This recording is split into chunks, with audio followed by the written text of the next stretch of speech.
Mm. Someone break. Oh, for fuck's sake. There you go. RJ broke first time. There we go. Boom, bang, bong. It's always RJ. It's always RJ. It reminds me of the Halloween one we did, where we were all like this. And then you're like, fucking hell. But, Oh my God. ladies and That was too gentlemen, funny. welcome to Kings of Pop Culture number 22. 22. We're on our way to 30. But it feels like we have done a lot more streams, and we've probably done about 50 odd streams now, but this is the next in the episodic lineup, because we don't do MCU business here. We get straight to the main event. We skip the filler. We get straight to the main event. Before I go any further, first things first, Yinko, how are you, sir? I see you in the chat. Lisa, Jim, Tim, Tristan, Frank, I know who you are. Mystic, Cobra Kai World, and Juicy. Who else? Missing on Frank, Army Men Life, Leon, AR, and myself. Yo. Welcome, one and all. Loosh, Crow with internet service, and back to the point. Yinko, welcome, sir. How are you today, brother? How are you guys? Absolutely fantastic, sir. Absolutely fantastic. Evan! What's going on, guys? How's it going?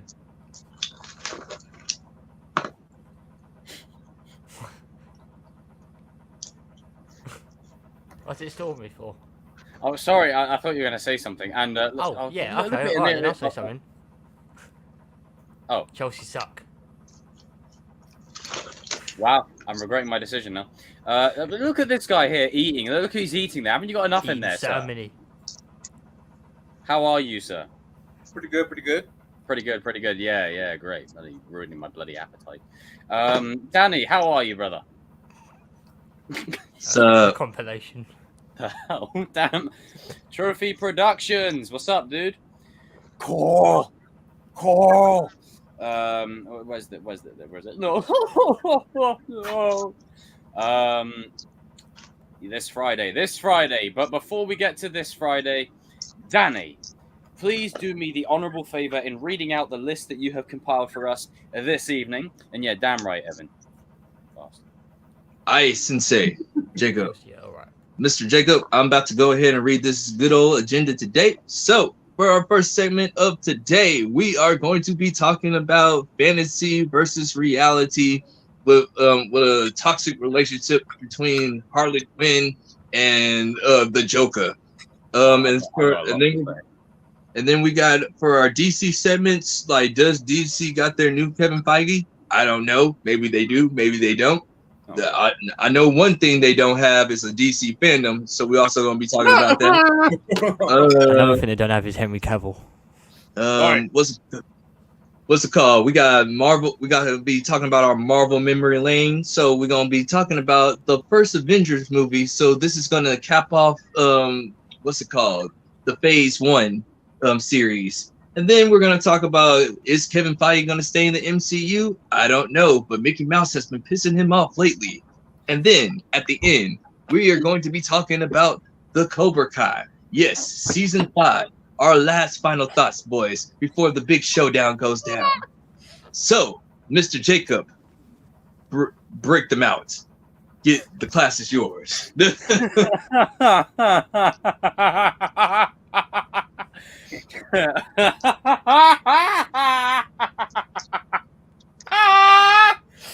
On to our first topic. Thank you for assembling that list, Danny. Sorry, guys, I lost my train of thought there. It's just Justin's comment. And now on to the first topic. I think this is absolutely important to talk about because I see it all across the gram, tickety-tock, whatever the kids are using nowadays, right? Where everyone's just like, oh, I stand, give me a Joker that can beat me up. There's something mentally wrong with you. If you're the kind of person that wants a Joker in your life, and you label it as relationship goals, I think there is a real deep-rooted issue within you that is looking for that and find solace in that. Because to me, right, that is the most unhealthy, unstable, toxic, and I use the word in context, downright dastardly type of connection you could have with another person. And this goes way back to the OG days. Like, you know, I'm talking before the MTV Suicide Squad video where they're going, It all started in the Batman the Animated Series. In the barrel of paint and doing whatever the hell that porn movie was. And then you've got all these little situations over the years, right, where everyone dubs it as relationship goals. And I would like to extend a hand to these people and say, what's good about this? Like this is relationship goals in 2022. The Joker and like you need some, right. I'm going to recite an old phrase. Close the laptop, go outside and get some fresh air. Yeah. And then get on your phone, uninstall every social media app, delete every video and picture on your phone, do a factory reset, scrap the whole thing, start fresh. And then reload your phone and check yourself into the nearest counseling place that you can go to. Because there's a problem here. If you're being satirical and you're like, oh, me and Joker, we're cosplaying, that's one thing. But if it works, Jesus Christ, they are, for God's sake, dude. Good Lord. But how's this speak? What the hell? It goes the same way for Jokers who want a Harley Quinn in their life. That this is not a sustainable relationship, as is showcased by Harley Quinn's tendency to go off and shack up with Deadshot, which I don't think in the Aya cut will save that shit show of a movie. So there's no point in even putting it out there. No one wants to see the Aya cut. We've moved on from the Aya cut. We don't need a cut for that movie. It's terrible regardless. Why she's got with Batman, why she's got with Poison Ivy, because the Joker is like a drug, you know? And like all drugs, they're not good for you. So when I'm sitting there and I'm scrolling through the gram and I'm just going, oh, so, you know, RJ doing this, King's doing that. Okay, oh, cool. And I see this random thing suggested to me about someone going, oh, I wish... Get you a guy that treats you the way Joker treats Harley. I start to sort of have a moment of self-reflection, right? I lock my phone screen. I put the phone down. And I just internalize my feeling for a second. I go into the bathroom and I look at myself in the mirror and I think, what kind of situation would lead me to something like that? Then I come back into the room and then I load up a live stream and I extend the same message to those people. If you are one of those folks, please do look in the mirror, because there is something seriously wrong with you. Like, I'm not hearing about all this, oh, you're just a toxic fanboy. No, you like a relationship that is toxic as hell. It's disgusting. It's sorry, it's bloody awful. There's nothing good about this. Can I just say one thing? Like, he threw her out of a window. He threw her out of the window. He threw dynamite at her. He bloody shot her once. He bloody took her own hammer and beat her up with it. The amount of damage he has inflicted to her that people want. That Harley Quinn has an arc. I know right now he's kind of like the face of DC because of their just incompetence and what. Jesus, this is where we're at. Harley Quinn's the face of DC. What the fuck are we doing? It's like Mystique and X-Men. It's like, stop it. But the thing is, Harley Quinn's arc for a lot of the comics and mediums, she always ends up going against the Joker down the line anyway, because her arc is overcoming it and being comfortable within herself. She doesn't need the Joker and she can look for something more healthy, you know? This kind of, you know, and mostly fans take it from the 2016 Suicide Squad movie. This is what I mean. There's no version of that movie that makes me feel like any cut would fix it. That Joker over here saying this, come on, baby. Come on, baby. And honestly, he forces her to do acts, can't say it. but with other people, you know. To be fair though, like on the haircut, he did want to put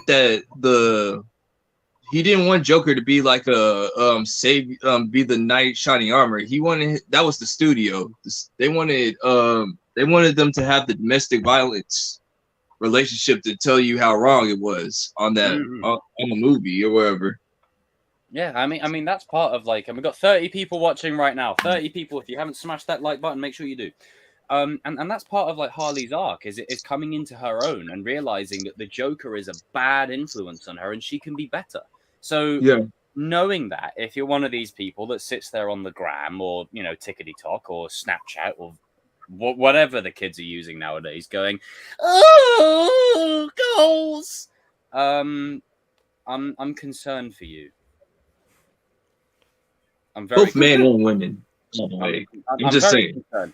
Like this is why. Sorry, this is why kids lose their way and fall into a life of crime and stuff because this is goals to people. It reminds me of those stupid pictures you see where some like a girl or a guy's got like their legs up on someone, relationship goals, and they're just eating a packet of crisps. That's a goal. Like what's the lowest common denominator here? Like how low do we set the bar? Like, know your worth. I'm sorry, yeah. I'm saying this to everyone, right? And this is the last time I'm ever gonna say this. So take a picture, write it down, clip this shit. Kings and queens, know your worth. Like seriously, know your worth. Don't settle for feet up on people, eating crisps and going, "Oh, that's goals." No, that's the bare minimum. Don't do what these movie studios are doing nowadays, which is the bare minimum. Hey, Chris, what's up, bro? Don't do all this malarkey, it's just crazy. It's so weird to me. Like, don't get me wrong. We all have our crushes growing up on pop culture. Like, I mean, this is why nerds I'm just going to lead this on to my... What's going on? What'd you say? My webcam audio. 1 second. Just trying to fix my USB. There we go. Fixed.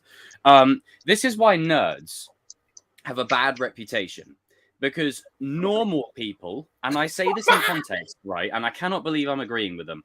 Normal people think we're weird as shit, right? We get the term neckbeards, even though it's true for some people. Incels, even though it's true for some people. And virgins, and a whole other range of things, right? This is why we get stereotyped, because they see this shit like this. Someone who works a regular 9 to 5, right?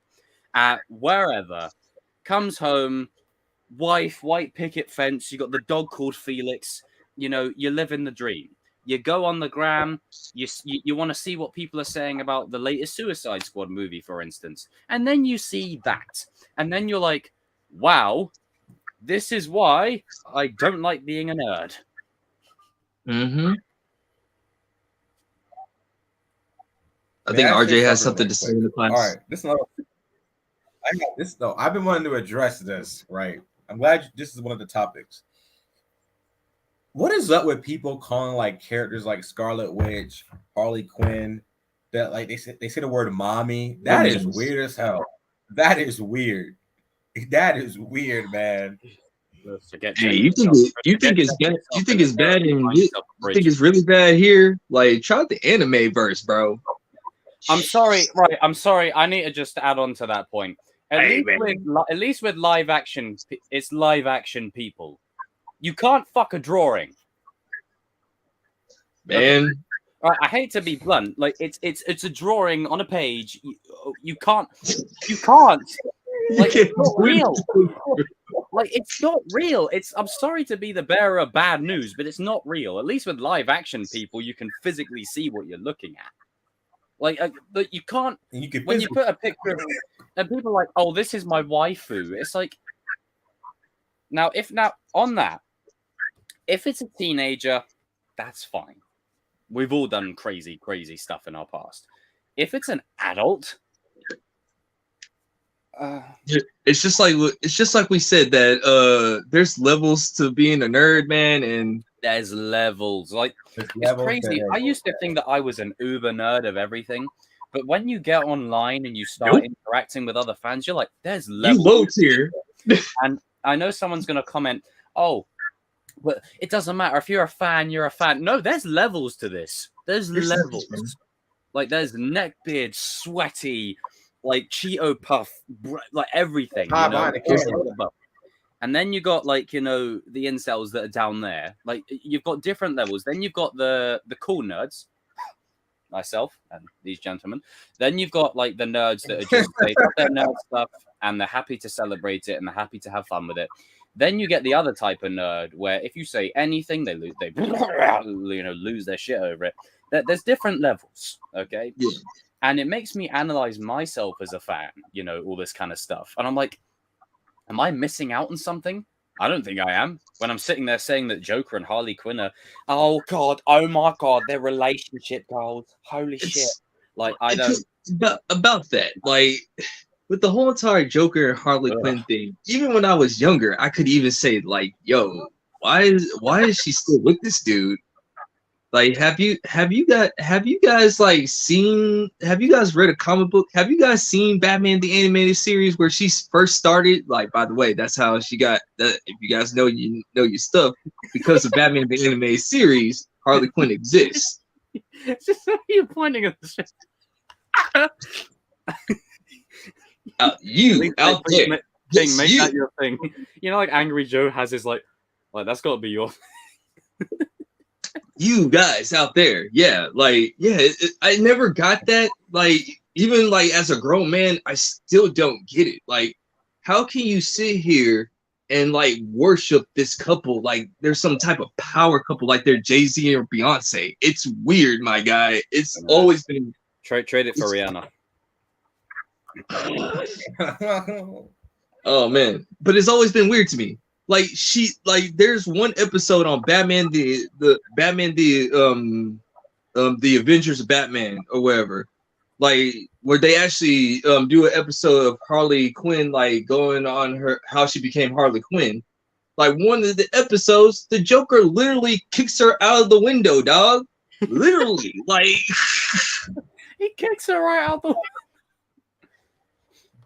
He said, like, because, and you know why he kicked her out of the window? Because she was the one that captured Batman. And there's one thing that you never do in front of the Joker. You never try to outcatch Batman in front of Joker. That's how you. Oh, no, you don't. No, you don't do that. I mean, I tell you, on that, let's read through a list. Okay, this comes from Ranker.com. Okay, very weird name. But I'm going to read through a few things that the Joker has done to Harley Quinn. And if you're still saying by the end of this, oh, it's relationship goals, then find yourself some serious.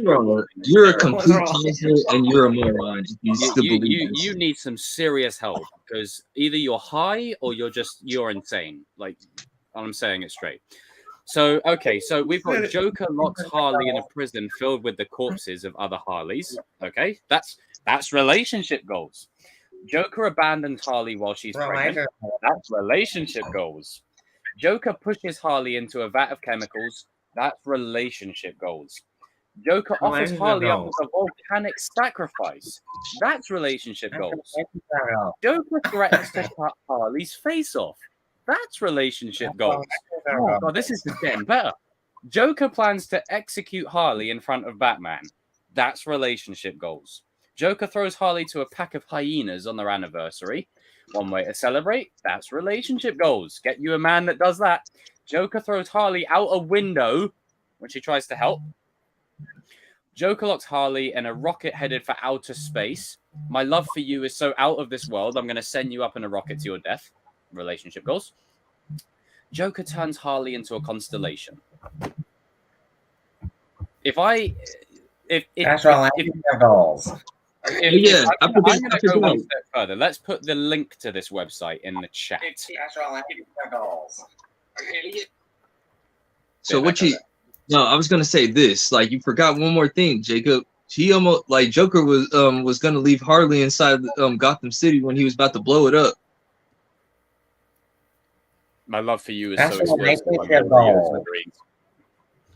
I love you in life and in death. Till death do you part. That's relationship goals. That's right. That's what the kids want. Jesus, these people need some help. Like, I'm sorry. Like, this is why nerds have a bad look, right? This is a big reason why I never used to say that I enjoyed these nerd things, because I go, "Oh, you're one of them." You know what I mean? Like, one of them. Those guys, those people. You know, like, you know. Shoot, man, back in the day, you couldn't, like, I remember back in the day where I would not wear no anime stuff back in the day, bro. I used to keep that thing on the down low, like. I mean, like, shipping and stuff is one thing, but relationship goals, like, you look, obviously this is art and it's escapism and all that kind of stuff, and it allows us to, what kind of relationship goals do you want realistically? Well, put it this way, none of the above that I just mentioned. Please consult the link I just sent in the chat. So pretty much. Hey, man, you kind of asked a stupid question right there if you think about it. What kind of relationship goals do you want? No. Yeah, and on that's a good point, actually. So there are some people out there that go one step further, and this is all connected, where they say, for instance, Pennywise is hot. Again, you know, Evan. He's a murderous clown. He's a murderous clown that kills kids. He's a demonic being from another dimension. But people want to ship themselves with him. It's just normal. Standard day. Standard. You know? I mean, good Lord, Jesus Christ. This is why relationships are screwed nowadays, because everyone's so focused on living a fantasy rather than a real meaningful connection with people. And I understand art is escapism. It can help us progress and all that. But the thing is, art is meant to be an escape, but it's supposed to always evoke something in you that you can apply to yourself and how you can... I mean, hell, I've got my cross up there. I've got my barbecue here. There you go. Just saying. Unlike some other creators out there. But, you know, it's kind of this thing where everyone's so focused on fantasy, we've lost reality. And there is some truth to those stories. Like, you know, like you see in WALL-E or Terminator. There's some truth to that, where we're all going to be so plugged into a fantasy that we lose grasp on what is actually real and what's powerful, you know? Hey, the Matrix told you the truth, man. The truth. Like, it's so damn weird to me. It's just like, yeah. I mean, I think for me, you know, when you're in this kind of situation and you want, like, we all want to feel validated, you know, and you want a meaningful relationship with someone. We all do. That's the dream for every man or woman, that, you know, you want a relationship with someone that is fruitful and it's powerful. But when you see people that ship themselves with someone like the Joker and Harley Quinn's relationship, that there has to be a question asked. It's a mental thing. What's going on with this person? Like, I don't want to just go, oh, because I can escape into it. No, no, that's surface. I don't want to set the bar there. I want to go deeper. I want to understand it, like, because it's fascinating to me. It's like, you know, you can identify with characters and ship whatever, but if you're a grown adult and you want that as relationship goals, prepare yourself for a life of misery. I was gonna say, like, something mentally up there, or like you saw this like when you were growing up and you proceeded to be normal. Yeah, good point. That's not normal. That's not normal. That's not normal. Not normal. You're not so. Believe it or not, you know what? Well, you know what's going to happen if we say that. You know what's going to happen. You know what's going to happen. There's going to be someone. The stream. That's a mental health stream in itself. Yeah. I got some flack for that last time because it was too men dominated. Well, that was the freaking point. What's the name of the stream then? So don't criticize it.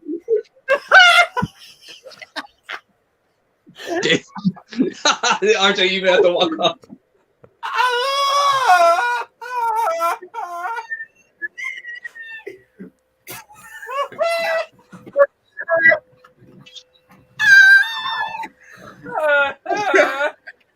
Shall we stay or shall I go? It's just so, What's the name of it was all quiet, and Ever you just came out. And It's like, what's the name of the stream? It's true. I mean, it said it. It said it in the beginning of the stream. Like, you know what you're tuned in. Somebody just like what Tim said too about roles. And how many times did Jacob go over what the stream was about beforehand? So read the stream. If you don't like what it's about, don't watch it. So simple as. Like, Hey. oh god, oh god.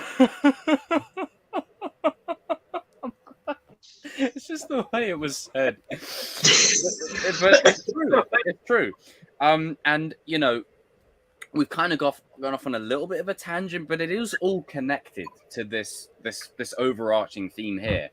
And I could definitely do a Chosen Live talking about this down the road, because it is fascinating to me, because obviously with characters, we identify with them for different reasons, and we are allowed to live through them to sort of process our experiences.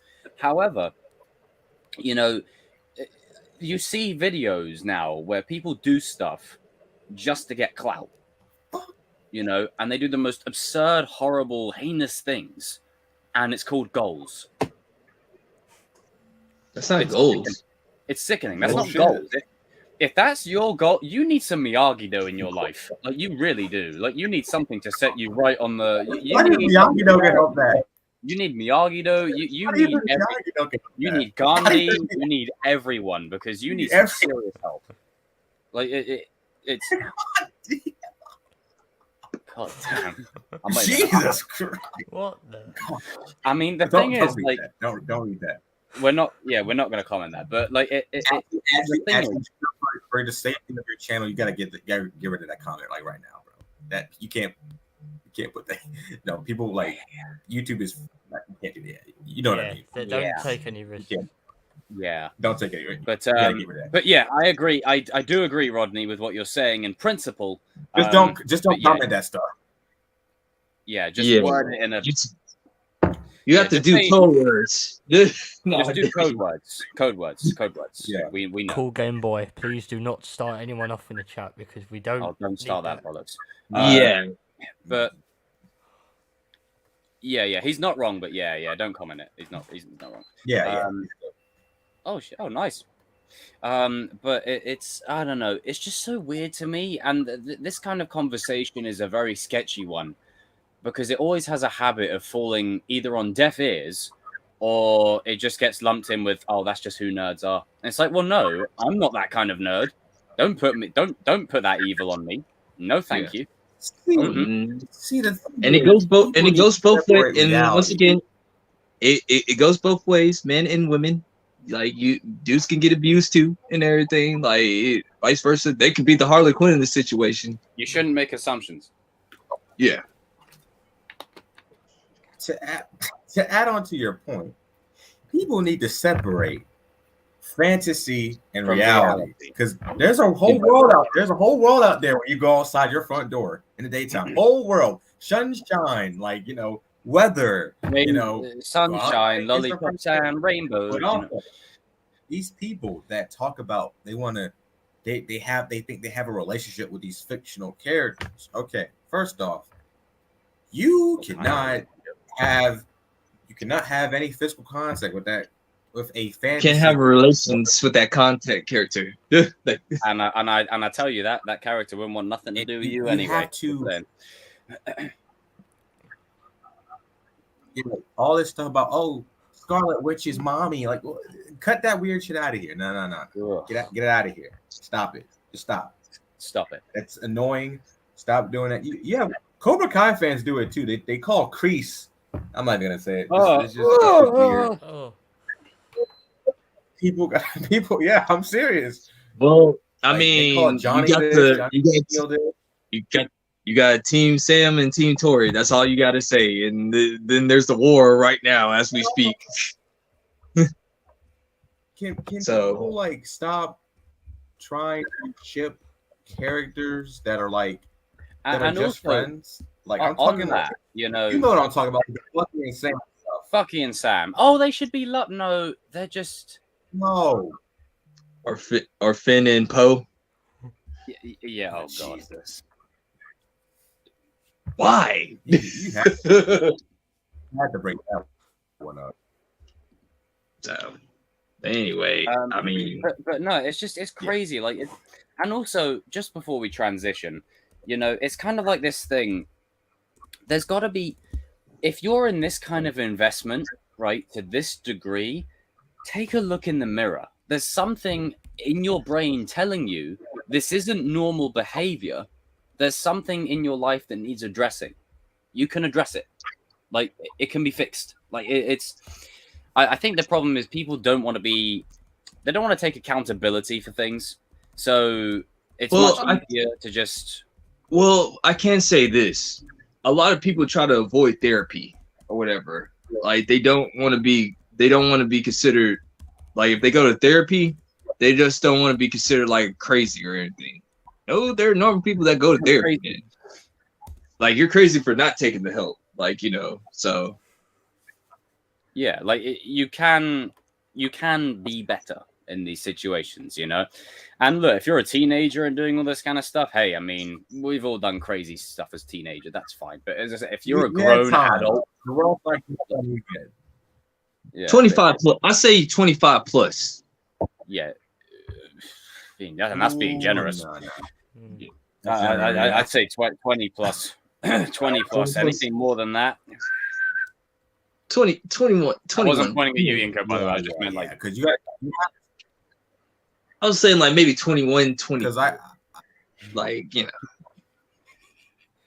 Oh, go ahead.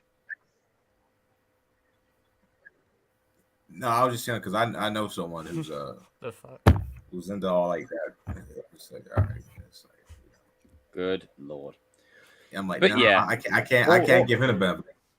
Like, you need help. Yeah, you got to be able to separate fantasy from reality. It's such a real problem. It's a real problem nowadays. Like it's always been there, but I think now it's worse, especially with the way social media is and the way the internet's kind of, gotten larger. It's almost everywhere now. Like do you just have like a random day where you're scrolling on Instagram and just a load of shit gets suggested to you and you're like, what the Jacob, I forgot to tell you one instance when people can separate fantasy from reality.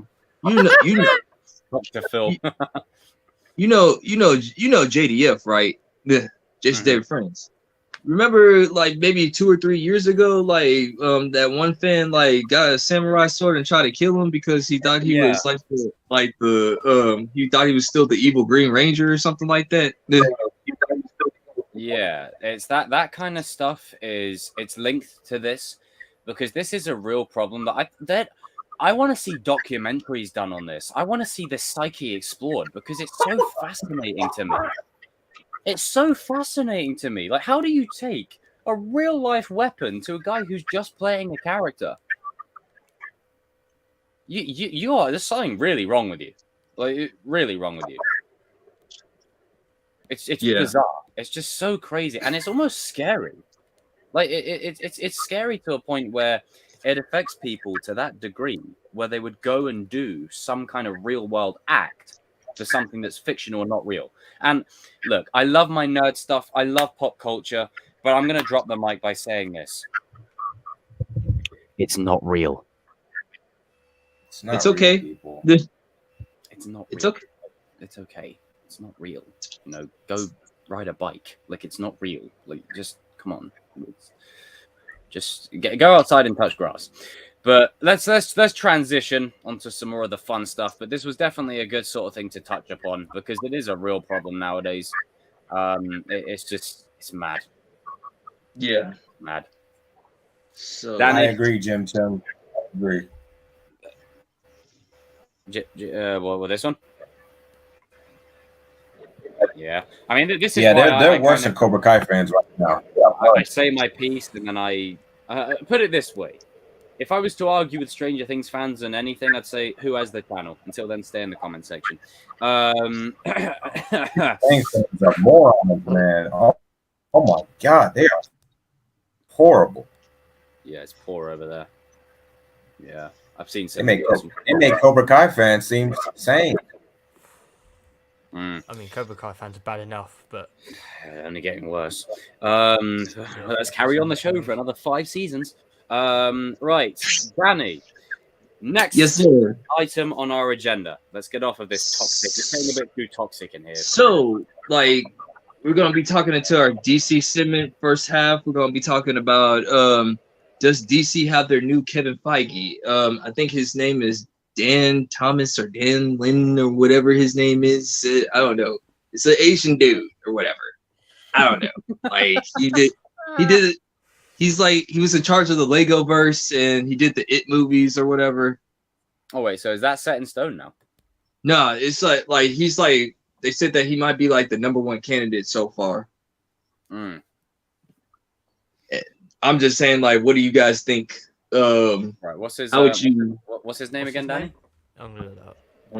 I think it's Dan Lin, Dan Thomas, something like that. Oh, I saw that article the other day. That looks interesting. At least he knows how to have a cohesive vision. I'll say that. But as I rambled on quite a lot for the last one, RJ, you want to kick us off with this one a bit?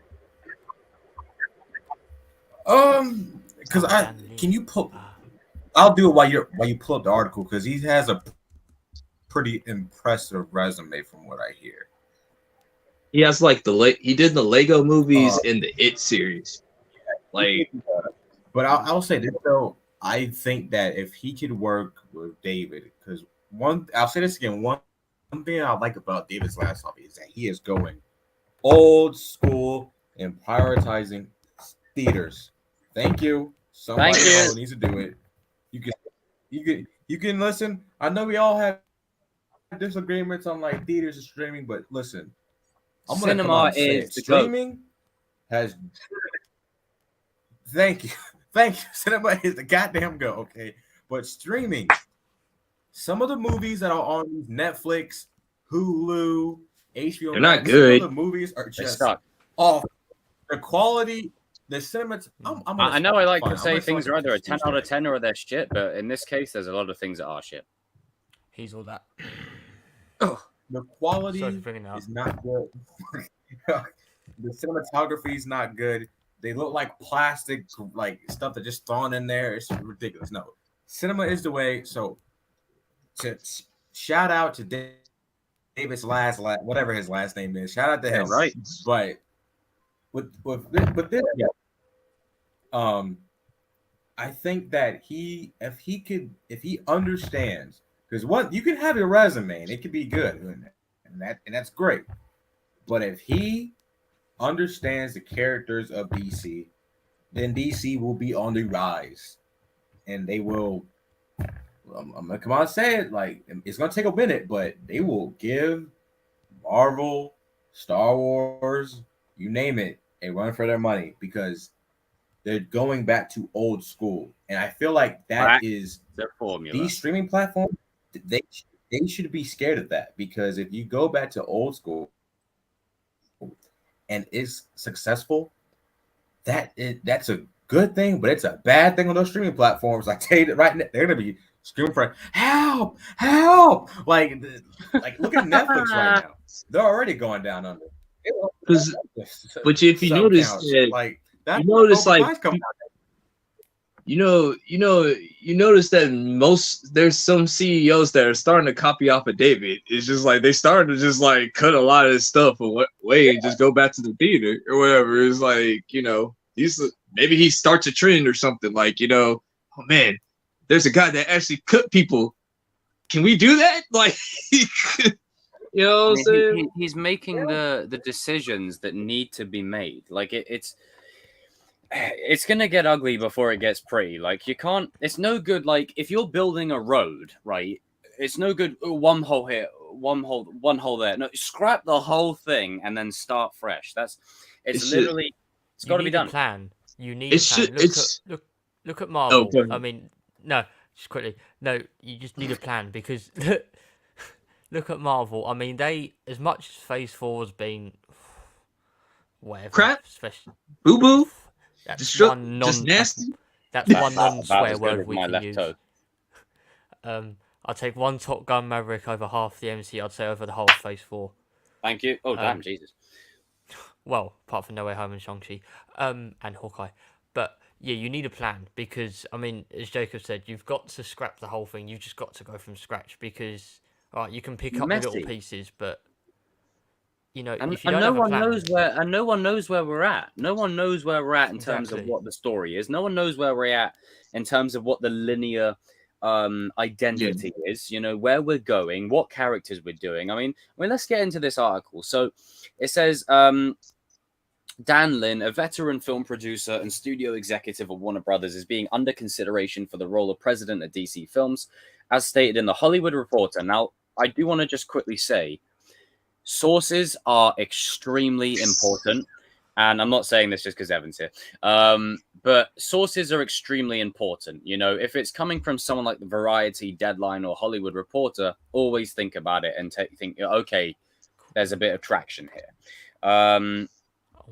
So for as long as we remember, both DC fans and cinephiles alike have been clamoring about the prospect of when can we possibly have their Kevin Feige that can do what he did for the rival company at Marvel, what the potential candidate in question can do for DC. And I must say, on a quick side note, Kevin Feige must feel on top of the world knowing that he's an actual job description. But you can't be a Kevin Feige. Be the best self, man. Like, you don't need to be Kevin Feige. It's like what Amanda said to Daniel. Like, you don't need to be Mr. Miyagi. You just need to be Daniel. So it says, born to an executive into the international food industry in Taiwan in 1973, Lin immigrated with his family to the US at the age of 5, received an undergraduate degree at the Wharton School of University of Pennsylvania before earning his MBA at the Harvard Business School. Damn, so he's got some accolades.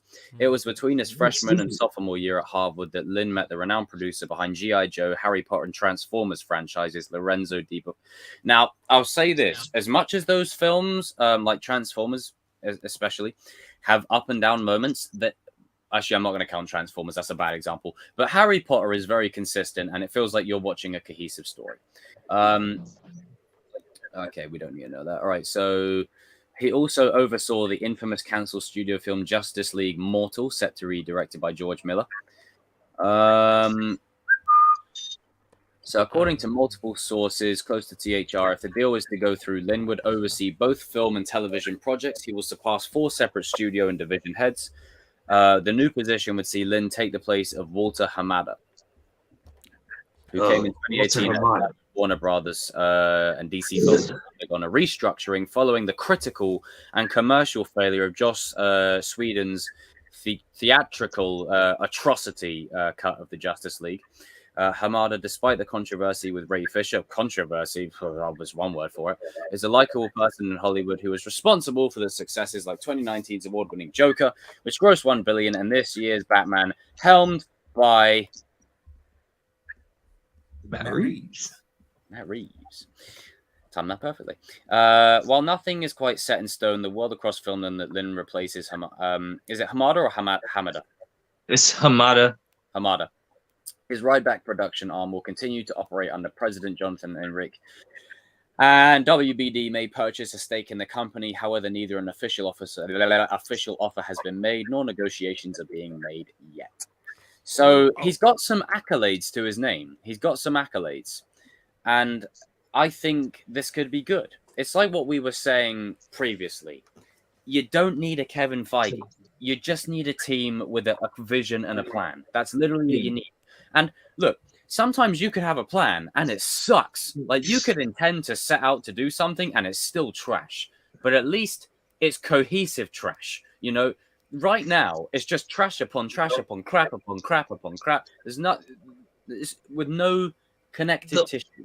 The thing that I just really want from DC is I don't care about nothing else. Just give me the Holy Trinity. Just give me Superman, Batman, and Wonder Woman. I mean, who else do you need? Like, I mean, obviously, if DC play their cards right, I want other characters, but who else do you need, dude? This is This is the big three. Okay, listen. That 3 right there of them 3 is bigger than about 70-80% of Marvel's roster. Dog.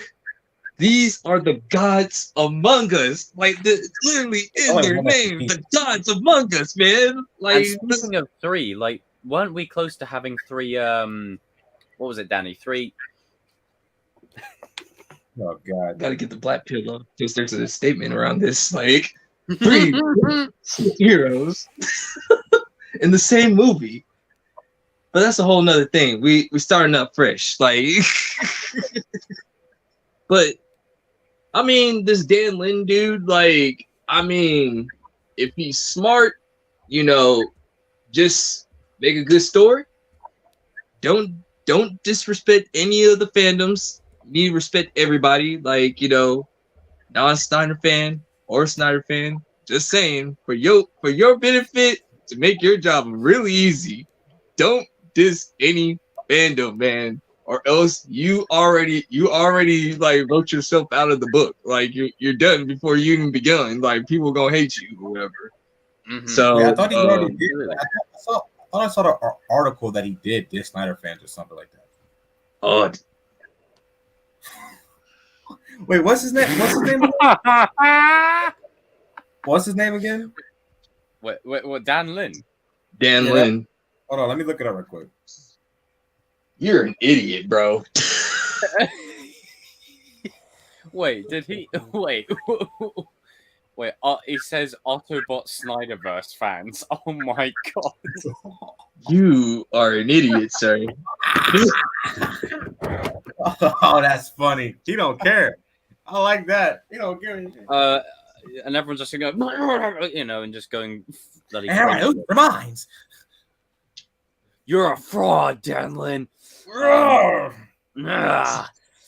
your sake, bro, like I would not personally, I would have just been quiet and just said like, "Oh yeah, both fandoms are amazing. I like Kamada and Snyder." Like, yo, you gotta win people on your side, bro. Like, you gotta remember, believe it or not. Hey man, he don't give a shit. Once again, you may not like them, you may not think you find them annoying, but that Snyder Cut is still #1 on HBO Max. You tell them to screw up, then that's half your money gone. Like, I'm just saying from a business standpoint, that's just stupid. Like, you don't diss nobody, bro. Yeah, like you shouldn't have. Why is it always them versus us? Like, and I'm not saying I'm a diehard Snyder fan, but I'm trying to, like, it's always a them versus us mentality, It's something. It's like, no, man, you should have just been quiet until you got the job. You need to keep that thing quiet. Now, like, you put a red flag on yourself before you even got the job, bro. Like, you're already going. And now all eyes are on you. They're what people. Now that you said that, there's going to be some petty Snyderverse fans. Hold on. You're gonna have some petty. There's going to be some petty Snyderverse fans that are going to be waiting for your downfall. They're going to be like, "Oh, I can't wait." So you're adding to the toxicity. Good job, Dan. Great way to start your job. But also at the same time, it is funny. Like it is kind of funny. The man said Autobot fan. I mean, I would have said the same thing because I don't care, bro. I'll say. I mean, this goes back to our earliest conversations on stream, and well, we're still talking about the same issue. And we're a year later. Meanwhile, Marvel's just on the and DC's just they're just not even moving. They don't know what they're gonna do. They don't know what. It's like, bro, they don't know what they're gonna do. It's like one of those. I was watching a video. I was watching a video today. There's this guy saying like Snyderverse fans versus Hamada fans or whatever, or people that don't like the Snyderverse. He even said like this. Hamada fans? He said he or people that are just non-Snyderverse fans or whatever. Like they just don't. Yeah.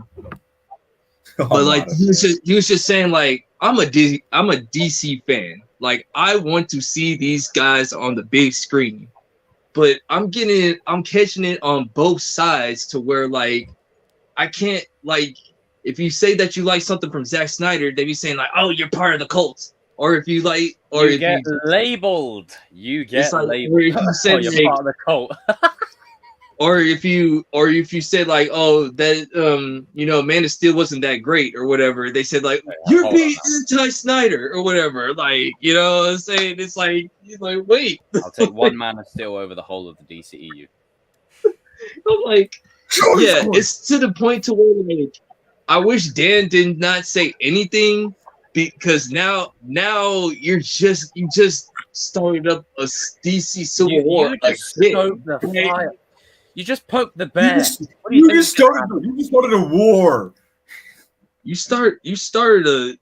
That was stupid, bro. Like you literally just poked the bear. It's like that's stupid. You should. Like from until I would have. This is how I would have done it. I've got a plan. We're gonna make DC great again. Woo! 2024. We're gonna make DC great again, and that's it. If I was Dan Lin, if I knew I didn't have the job or whatever, I'm going to try to get both sides on my side. Like, oh yeah, there was some stuff in the Hamadaverse that was cool or whatever. Yeah, that was cool. Oh, the Snyder Cut, that was amazing. You gotta be a politician in this thing, man. You gotta sell yourself, boy. Like you don't do that. You gotta sell yourself. You gotta do all that kind of stuff. You gotta make yourself a commodity, like the way CM Punk used to say, "I'm hot. I'm a commodity." You may not like. You may not like. Just getting ready to say that. Needed CM Punk. Needed CM Punk to run that shit. If he was a candidate for a job, and like, number one thing, you just don't diss nobody's projects before you, because it's just like you kind of just already have a bias coming in or whatever. You're trying to get the job first, homie. Like people, like you had a clean slate, but since you said that, now you already got a strike against you, bro. You have stoked the fight, because the thing is, it may be one man's opinion, but you've got to look at it from this angle, right? And this angle isn't going to be a biased one. Allow me to instill the context and nuance and the balance here. What has now happened? Jesus Christ, that wind is mad. It's like bloody God's bloody, waving a fan on the ground. Damn. Oh, the tree's going to fall over. But essentially what's happened now is whenever someone of note has a point of view or an opinion, everyone and I hate this because it happens with us, everyone automatically gets a seat at the table to discuss your opinion. And then everyone has their opinion on it. And then if someone has an opinion that goes against their opinion, and then it just goes, like, it's just the original point gets lost.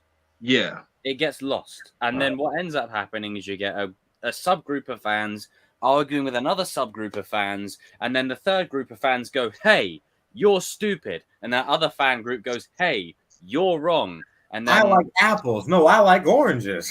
Yeah, I don't like pineapples. So there you go. Like it's just one of those things. As Dan, you needed to just be quiet, bro. You should have just, if they would have asked you about the Snyderverse, you should have said like, "Oh yeah, it was a good movie." Move on and everything. Like, you know what I'm saying? Like, you get off of that subject real quick, because you got to remember, people are watching. Like, they looking at you like, so what you gonna say, man? Like, if they ask you about the Hamada movie, the theatrical cut of Justice League or whatever, you say the same thing. Oh, it was a good movie. Are people still gonna be mad? Oh, yes. But hey, you still got a clean slate, because guess what? We're giving you a chance or whatever. It's like, okay, he likes both movies, so maybe he has a chance or whatever. And whoever's salty on each side, they're gonna just be salty. It is what it is. You're trying to get the job first, man, and then you implement your plan. You moron! You just did yourself a grave before you even got into it, man. You should have just said, right, I'm here to. Oh, look at my camera. You should have just said, I'm here to do the job. We're gonna get this plan rolling, and we're gonna work something out. That we're gonna get on it. That's literally all you had to do. You didn't have to. You didn't need to tell me your Snyderverse opinion. You didn't need to tell me that. Like, I mean, as funny as it is, in some ways, it's kind of like, look, we're trying to rebuild here. Like, let's not. And don't get me wrong, there's some DC fans that ain't gonna be satisfied no matter what you do. Like, yeah. It doesn't matter. But it's just, we're on the verge of greatness. We are this close, and it breaks my heart, man, because we know how good DC can be. Because they used to be on top. Marvel at the moment, with Marvel's Twerk Fest, right? And yeah. I'm gonna say this: the MCU's obsession with porn lately is ridiculous. You've got like Thor like talking about playing with hammers and stuff as to imply about his personal hammer. Then you've got She-Hulk, doing Cardi B like behavior. You got all this weird nonsensical crap. DC have been it did that in Suicide Squad. You don't want no beef. But gee, that was cringe. But DC on their day can pull some fucking bangers. It's just. I just want them to get it sorted. Come on, it's time. It's time for DC to stop looking like the joke here. Again, we come from a time when DC was on time. Was up there. Yes, you had your Spider-Man series, you had your Fantastic Four, whatever. Nobody was paying attention to that. Come on, no one was touching it. I want them to get back to it. And Dan, I will watch your career with great interest, but you have definitely set the floor ablaze for your entrance. I'll just say that. You definitely, That's something that you like. Once again, like you're trying to get. You don't have the job in hand, bro. Like, because David could just like say like, "Oh dang, really? You had to say something, didn't you?" Like. Yeah, I think David's gonna hire him. He really has nobody else. Because they've been like struggling to like find someone like a Kevin Feige, and for me, like they're looking for somebody like that's under Warner Brothers and like that has that, and he's not doing himself any favors right now because he said because of what he said, but at least he has a plan. Yeah, he has a plan, but also I feel like now he shouldn't have said that, but I feel like they need a guy that's not afraid to say what's on his CM mind. Punk type behavior. They need a CM Punk type dude. Basically what I am in the Cobra Kai community. Like listen, I get it. He shouldn't have said that. But then as I said at the same time, sometimes it needs to be said. Yeah, it's funny. Don't get me wrong, but I'm just saying until you get the job, bro, like you don't have you don't have the job yet. Like, I agree. I you don't have the job yet. No, like it's the way you're that's just stupid. Like, until you signed up in the ink or whatever, you need to be just a normal dude. Be quiet. He's doing the butcher. You gotta be quiet, my guy. Like you have to. Hey, don't tell nobody, man. Listen, like, don't tell nobody. Look, dog, you like, Dan, come here, come here, bro. The coach calling a timeout. Dan, over here. Gotta make sure. I gotta make sure your parents don't hear me with it. That was stupid. Like, yes. Bring him over and just go, oi. No. It's like, no. Listen. Yeah. Like, until it would have been funny when he got the job, okay? Like, if you got the job, I have no problem with it. But since you don't have the job, dog, you're an idiot. I'm sorry, Danny, this has been your best stream ever. Like, you've got so many moments this stream where you're just like, that and he's like Butcher. No, I'm just saying that's just dumb. You don't say anything. You need to be the most like independent candidate for DC. You need to say I love all of DC, no matter what it is. Like even if it's cringe and everything. I'm telling you, you gotta sell yourself, man. You have to sell yourself. You gotta sell your soul, brother. What you're saying is he should have said it after he got hired. Yes. You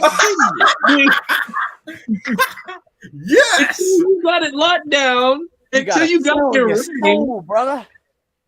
Until you have it in writing saying I am the president of DC and any of you guys can't do nothing about it. You the candidate need to be quiet and shut up and accept that, hey, you know what? You Snyder fans are cool. Hey, Hamadaverse, you guys are cool. You know what? I love the DC cartoons. I love them all or wherever. Like, you know, the CW shows didn't work as great, but we could have done better. I mean, I don't expect him to defend them, but even a positive spin will do. You got to. If you can find one. What is it? My friend, you gotta sell yourself. That's all I would have said. I have no problem with the jokes. Like it was funny or whatever, but like, no, you just sparked up another civil war about you now. So now you got a target on your back. Yeah, and the thing is, this was like you had pockets of Snyderverse fans and Snyderverse haters, and then trolls, like different subgroups, just waiting to see what Dan would say.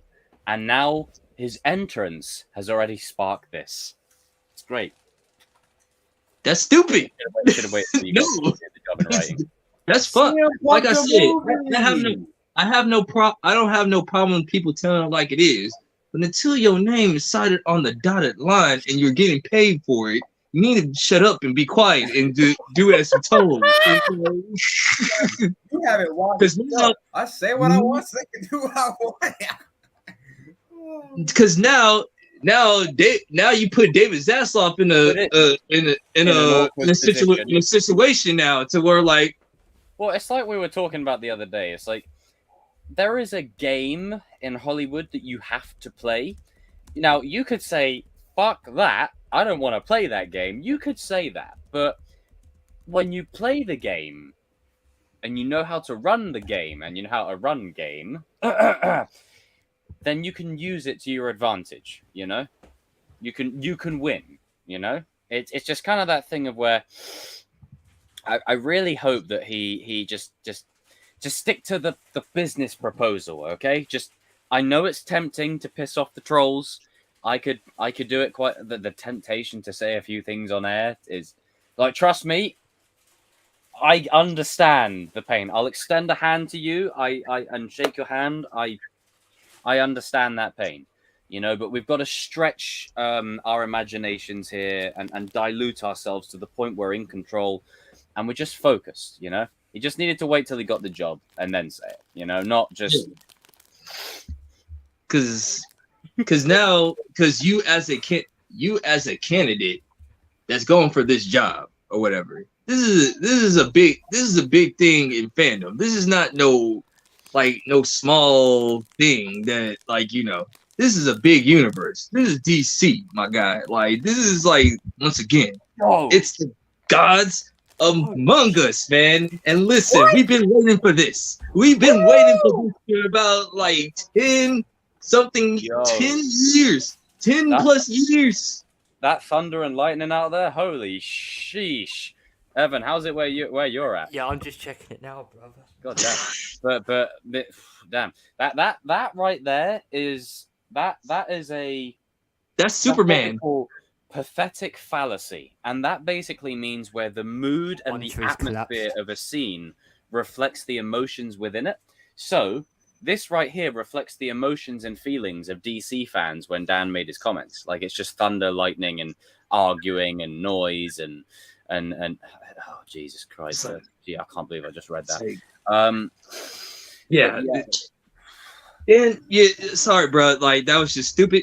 Don't say anything else until you get the job. Just be quiet, bro. Like until David's, because once again. Now you put David Zasloff in a situation of okay, here. It's like now you put yourself in a bad spot because if I hire you and you fail, it's on me. So should I even hire you in the first place because he said something stupid like that? See what I mean? And then also, I'm already getting current flack for Batgirl. I'm getting current flack from the CW fans going, I love everything CW. Well, then you need to upgrade your taste buds. A bit like people like Morbius and that crap. You've got all these different subcategories of fans that are already on his ass, and now this is just going to add to it, you know. But in terms of his business accolades, he's doing good.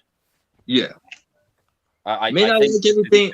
You may not like everything that he did. Like once again, there's a lot of stuff that I don't like what David Zasloff did when he canceled some of these up and coming cartoons or whatever, except for the J.J. Abrams one. I understand why he did that one because, like, you know, he stole. I mean, J.J. Abrams stole like a whole big thing of money for the Warner Brothers. Man, $100 million, and you haven't done nothing. I can see why. Dang. Look at the private chat. What's up? Look at the private chat. I'm about to type something. Oh, in here or yeah.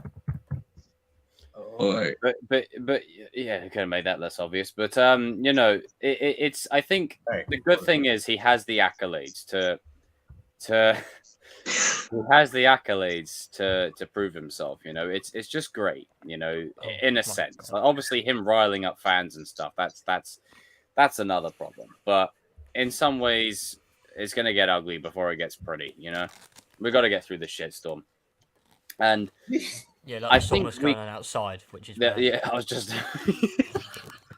I was just about to say. Seriously, like, guys, the wind is fucking mad. Yeah. Like, there's a tree over there that looks like it's about to fall down. I've had a big tree fall where I am, so it's not good. Damn.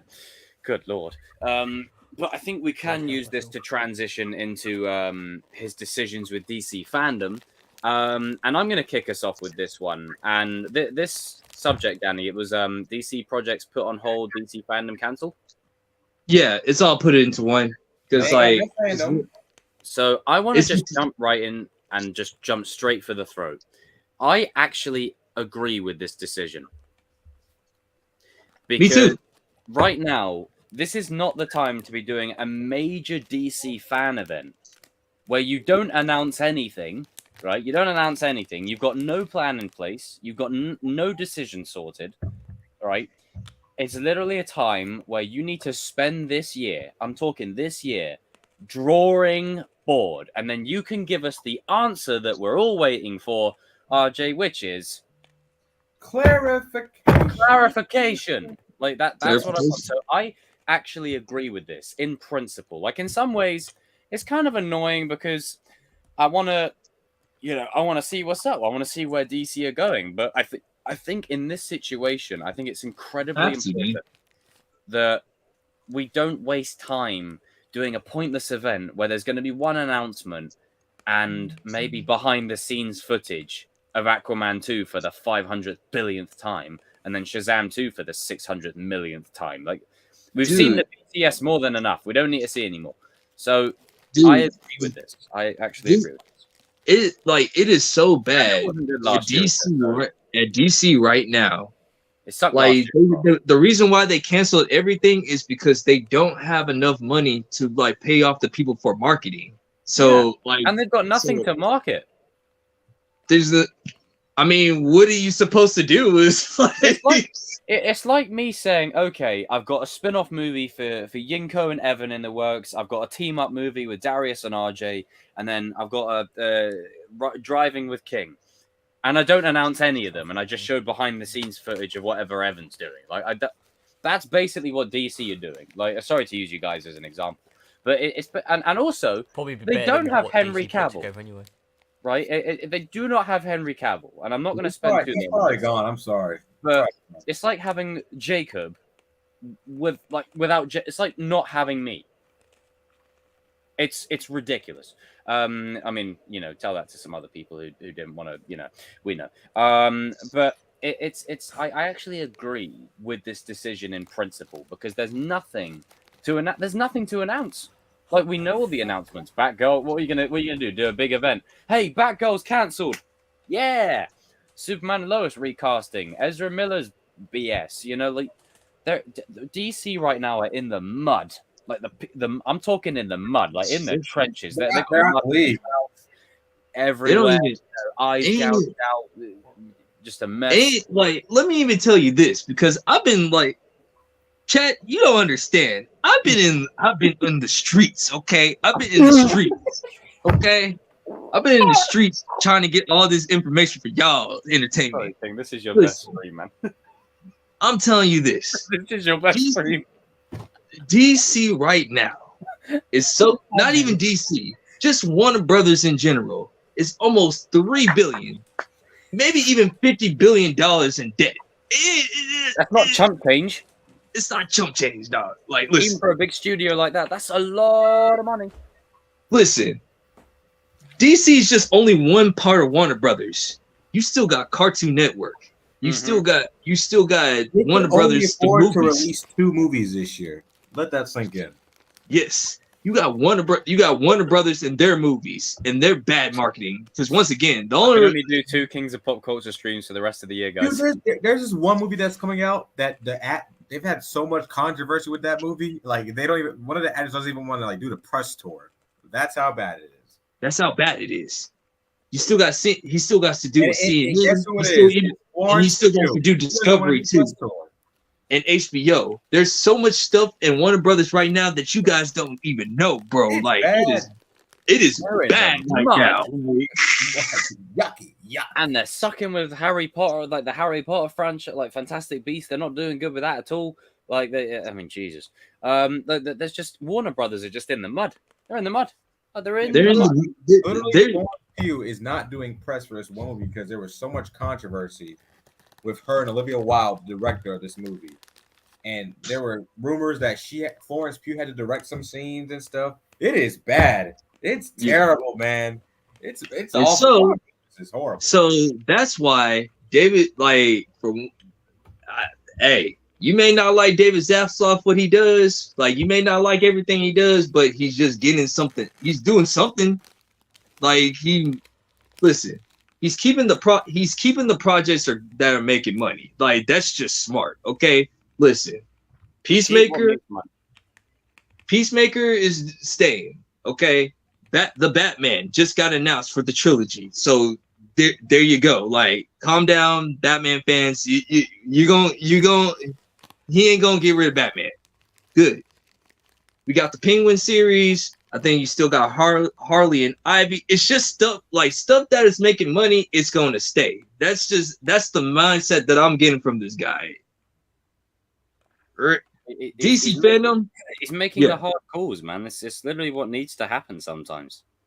It's like DC fandom. I mean, when DC fans were like saying like, it's not happening. What's going on? I'm like, Jacob, I don't know about you. Were you like surprised? Because I wasn't. Like, what with DC fandom?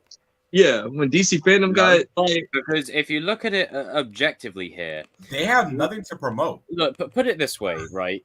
As much as I would love for there to be a fandom event and we can do a live stream, what's it going to be? Oh, welcome to DC Fandom, where we explain the cancellation of Batgirl. We talk about the controversy of the Flash. We talk about him choking the fuck out of people. We talk about the guys playing the Joker getting in fights and beating people up. All they would talk about is freaking Black Adam. Put it this way, I'll tell you what gave them the green light to cancel DC Fandom. When The Rock was booed. Yeah. When The Rock was booed on stage, The Rock, right? We're talking Dwayne The Rock Johnson. If you smell, that. The Rock is motherfucking cooking. Finally, The Rock has come back to fandom. Boo! Boo! Like, when The Rock's getting booed on stage, despite all of his star power, and people are saying, we want Henry, that's when you know. Like, it's like, as much as I'm sick of seeing the guy everywhere, and I mean, I'm sick of seeing the guy everywhere. Get hit. I do not want you mentioning that rumor king. I know what. Don't mention that Pirates thing. Don't. No. Don't. You mentioned it. Don't mention the smile or nothing. It's just good business. Oh shit! Jesus, him going, yo ho, a pirate's life for me. Oh God, cringe. But just with him being the draw that he is. And him getting booed, I think that was their green light, because it's like, how is The Rock getting booed? Like, that's another problem. Like, aside from them having nothing to promote, their universe is in a disarray. Even beyond DC, the mess that Warner Brothers is in from top to bottom is a fucking shit show. Like, and I mean, it's a shit show. Like, you've got things that are happening, things that are not, things that are being cancelled. And everyone that's outraged about Batgirl being cancelled, I personally still would have released it because you made it. But why was it greenlit in the first place? You're releasing a movie about a tertiary. That's like releasing Gohan's movie after Goku's first movie. What are you doing? You're doing it all wrong. You're doing it all wrong. You're doing it all. That's like releasing Ironheart after Iron Man 1. Makes no sense. Makes no sense whatsoever. Because it goes back. I know we repeat ourselves a lot, but it's just they're just sitting there eating pot noodles.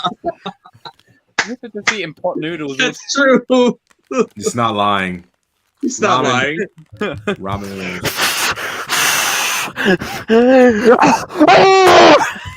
It's ramen noodles and PB&J sandwiches for you, sir.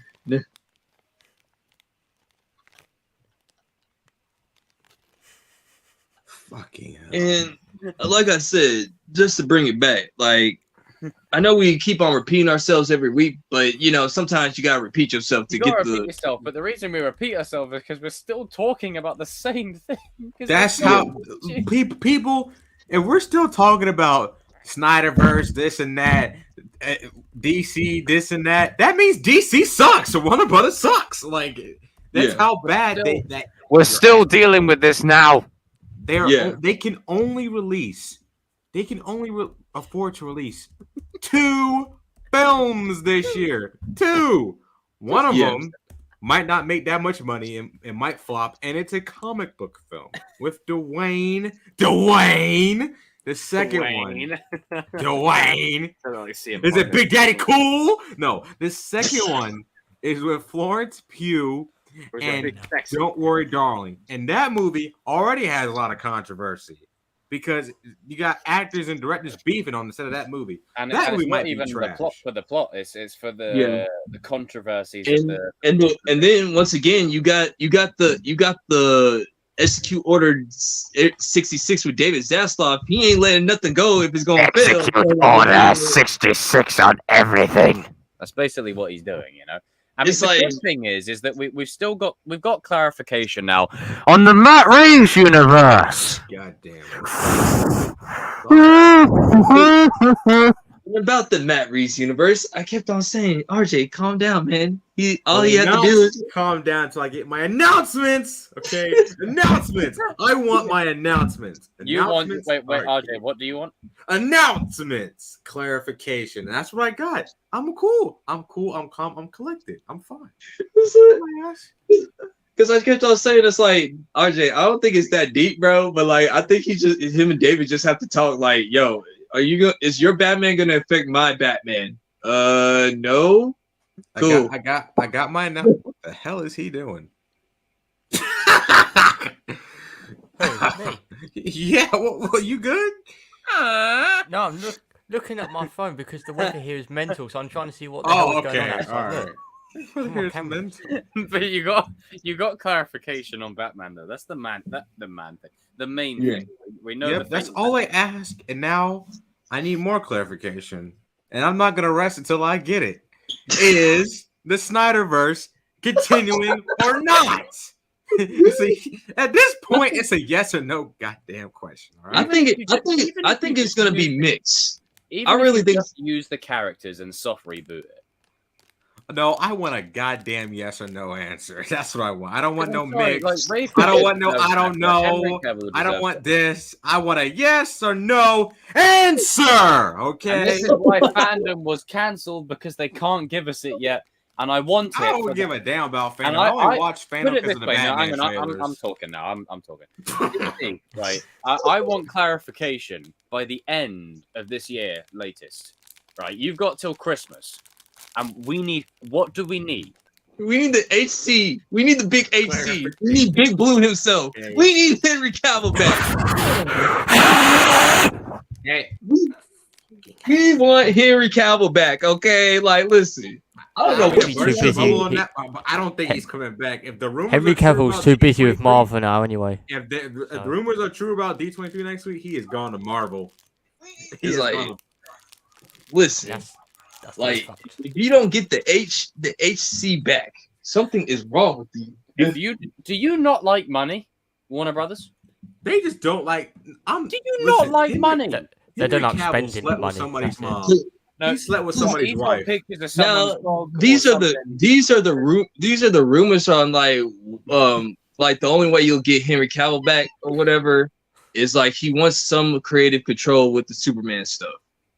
Who said that? Yeah, what's the source on that shit? Evan, what's the source? Source that shit, King. Come on.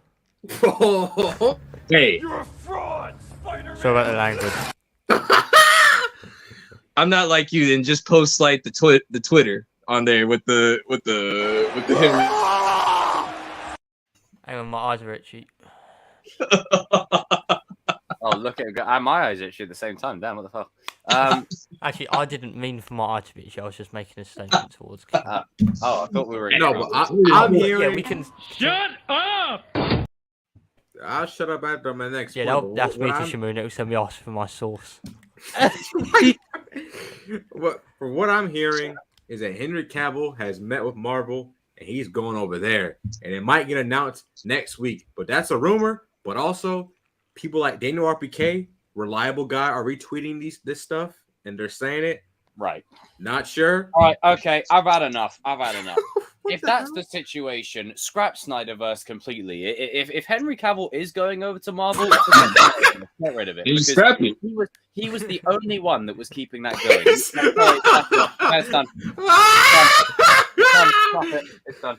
Man, that's the big L if you don't get get back. Start fresh. I'm talking from bare minimum. You need to reset everything, recast everyone, because if you don't have Henry Cavill in there, check yourself in the mirror. You are disappointing. Do you not like money, Warner Brothers? Do you not like money? You're a joke. If you let him go to Marvel, right, you're a joke.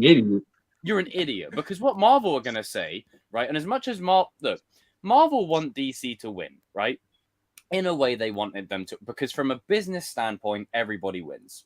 However, if they can steal DC's golden child from them, right, everyone at that event wanted Henry fucking Cavill, and we got Dwayne, right? If he goes to Marvel, DC, hold the L. It's done. The thing is, that'll be my final straw in the coffin. Henry Cavill wants to be Superman. Once again, Henry Cavill wants people like, I'm changing the background. We're making this a little mini Superman segment. Lord, here we go, and here we go. I need to get that as a thing. Put it this way, right? People like him as Superman. People want him. What's the source on that, RJ? Yeah, they just put like the top 10 like. Emmett Kennedy, Daniel RPK too as well. They just put like the top 10 actors of the last year and put it in a list. But put it this way. I don't think Denzel a top 10 actor the last year though. Hang on. So put it this way. People like him as Superman, right? He's arguably one of the best. He looks like Superman, feels like Superman, rolls like Superman. He's good as Superman. People like him as Superman. And a lot of time has passed since that first Man of Steel. Yes, it didn't make a huge lot of money, but word of mouth has spread, right? Word of mouth has spread since, and it's literally regarded as one of the best superhero movies of all time. Okay, it's not my opinion. It's just a quantifiable. It's in the top 10. It's just a quantifiable fact. If Warner Brothers, if you are looking at a 10-year plan and you do not have Henry Cavill as Superman, then don't even bother. Yeah. Because don't even bother. If he goes to Marvel, shame on you. Shame on you. How do you let your golden child go to Marvel? I'm telling you, I think it's happening. I think it's only a matter of time before he gets announced. Fucking Christ. It's like, because I know there's been rumors in the past. I met with Feige. I really do. I think there was rumors in the past of him like going to Marvel, like, because like I heard it every single year. I said until I see, you know what I'm saying? It's like, and then again, like it's one of those like I don't blame him for doing it. Just wait for Robert Pattinson to go to Marvel as well, because that will be inevitable happen with fucking, he'll be fine, but he's not. He's at his own separate but it thing. wouldn't be a surprise though. He'll be fine, but the thing with the rumors that surround like castings, they always have somewhat of being true, and I believe that he's already met with Marvel, and it's the longer it's already been like takes them the to longer sort it takes for out, it's the gonna more happen. likely it's gonna happen. He probably has already met with Marvel and has signed a dotted line. Because the thing is, the minute he's announced as Captain Britain or Sentry or Hyperion or whoever, Marvel in that contract, it's going to be a clause you cannot work for them. It's a literal clause. Yeah. So it's over. I don't even think he has a contract with DC anymore. There you go. Fuck me, senseless. And there's rumors that he's playing Hyperion, and he might be in Loki season 2. And as good as that and The Witcher are filming in the UK, so he could have easily filmed a cameo. As good as that casting is, we're gonna lose Superman. Yeah. Who are you gonna replace Henry Cavill with? Nobody. I'm sorry, like as good as Superman. Why are you saying like an angry mom, Jacob? Right, I've got Karen energy right now. As soon as Superman's announced over there, who are you going to replace him with? Nobody. He's like an angry mom. No, sorry, you can't have a 10-year plan that focuses on the trinity of DC, Superman included, with he's right there, man. It's raining like hell over here. Jesus Christ! This is the world crying because of DC's incompetence. I'm close to bloody hitting the bottle right now. Warner Brothers for years have been dealing with this shit. Listen, sort it out. Listen, I'll put it this way: all right, let's just say Henry Cavill doesn't do any Marvel projects. Let's just say this: DC, if you do not sign him. If you do not sign him, if he doesn't do any Marvel projects, you guys are idiots, and you guys deserve to lose. Who did he sleep with? Who did he sleep with? I'm gonna Google it. Here's my thing. This is how I look at it. I'm gonna Google it. What? Why would he say no? That's my thing. Like, because he's a nerd. This is like the equivalent of like a footballer going to a new team, right? He's like, you know what? I've had enough of this. I'm going here. That'll be all the Chelsea players in a few months. Shut up. Yeah, I mean that's what I'm just saying. If he does, let's just say he doesn't do Marvel. Okay, he just said like, nah, I'm good. Like, I just want to do The Witcher or whatever. I'm just not want to do no superhero movies. That's fine. DC, if you don't try to talk to Henry Cavill, then you guys are idiots and you guys deserve to lose everything. Like, let's pull up this article here. If this casting announcement is true, then next week at D23, oh boy, it's going to be crazy. I'm pulling up this article here. I'm pulling up this article. Wait, is it this Saturday? So the upcoming Saturday. Yeah. So there was an article done by Jeff Ammers, right? Jeff Ammers, shout out to you, because this is the $1 million question right here that everyone is dying to know the answer to. Okay, so let's read. I'm going to read this. Okay, I'm going to read this. Why is Warner Brothers DC fixated on scratching out Henry Cavill from the DCEU? Because they're incompetent and the dumbest shit. I've come to terms with the Snyderverse, folks, after several years of waiting for Warner Brothers to announce the continuation of Snyder's superhero franchise that began with 2013's Man of Steel. 2013, nearly a decade later. Man of Steel, and culminated with this year's Zack Snyder's Justice League, in a very anticlimactic thing, but it seems everyone else has moved on. Snyder is busy building his Army of the Dead universe, probably be dead within a week, and is months away from shooting the highly anticipated Rebel Moon. That looks pretty dope. While Warner Brothers and DC continue to drag its superheroes as far away from Snyder's films as possible, but then they go and milk it with... Right, the studio saw fit to bring back Ben Affleck, and I'm not going to say that name. He doesn't deserve airtime. Yes, I said Michael Keaton's Batman from Tim Burton's 1989 film, and Supergirl, Aquaman and the Lost Kingdom, blah, blah, yeah, I don't care about that. They scrapped all that. Shadow, the Snyderverse continues to move forward, minus two notable individuals, Ray Fisher and Henry Cavill. Fisher's absence is extremely disappointing, as the actor was one of the highlights of the Justice League. Thank you. At any rate, his issues with the studio obviously play a big part in his absence from DC's upcoming slate of films, though he hasn't ruled out appearing down. This must have been just around the time when he said, hey, the cape is still in the closet. Yeah. I was hoping it was a newer article. Listen, once again, this stuff is so simple. My 3-year-old cousin can do this. Listen, all you have to do is just apologize to Ray Fisher. That's it. All you have to do is just sign Henry Cavill. All we have to do is, like RJ said, clarification. Just let us know if we continue with the Snyderverse or not. It's really so simple.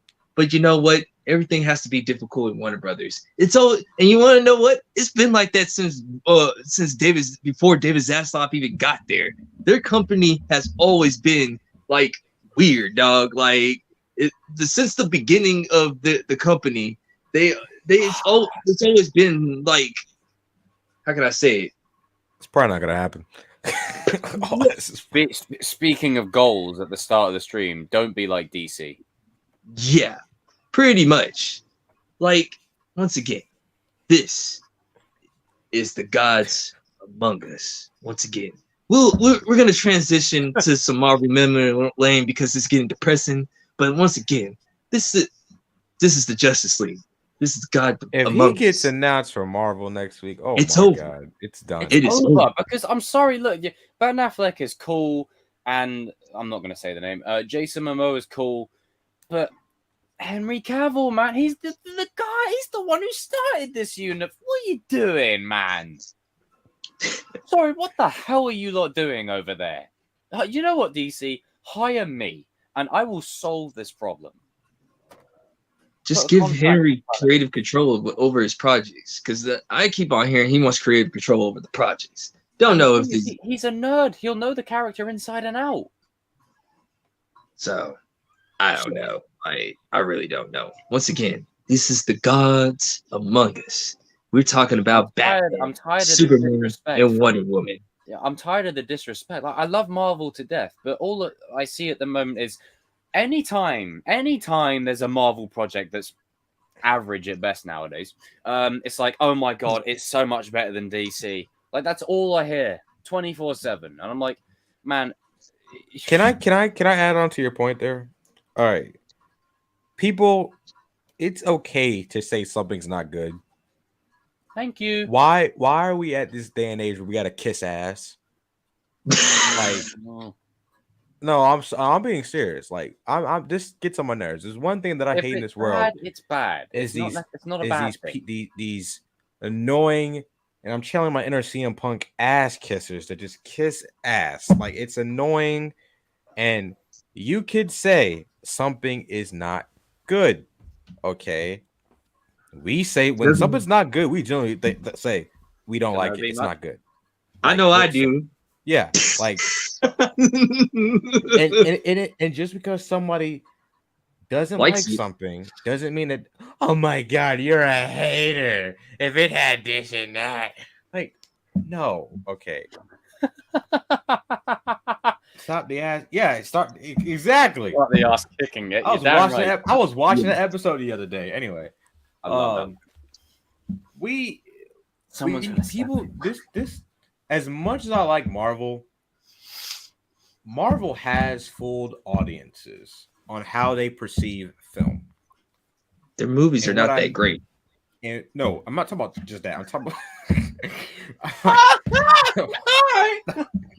God. Jesus. Can I finish my point? Jesus Christ. I'm sorry, Danny, this has been your best stream ever, man. Go ahead, RJ. My bad, man. That was funny as hell. You had the face and everything, but anyway.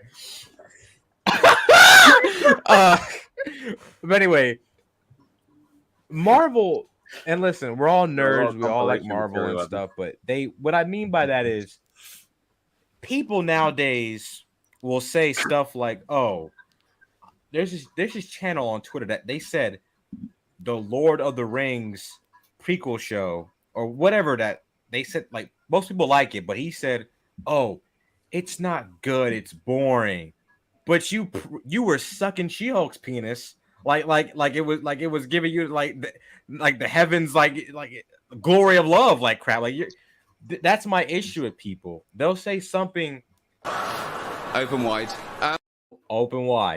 but Martin Scorsese was kind of greatest living directors. He was right. Listen, like, and people were coming after him, and they shouldn't have done it because he's a sweet soul. Okay, he meant nothing by his comments. He was really just saying it wasn't for him, but also he's right on some of the projects. Martin. He probably pulled out them Cuban cigars and just said, "Damn, it feels good to be a gangster." Yeah. But he's like, he's not even that type of guy. He was just saying he got asked a question. He got asked a question. It got taken way out of context. He didn't come out and say, "Oh yeah, it's trash." Boom, fuck more. No, he wasn't doing that. He got asked a question. But this is my problem with cinema nowadays. We have people that have their fanboyisms and their fangirlisms, and they don't want to look at it from a film. People do not judge films nowadays by the script, the writing, the acting, the directing. They judge it by, is there enough action? Is there enough comedy? Cameos. Like, no, that's not Easter eggs. That's not what makes cinema great. Okay. And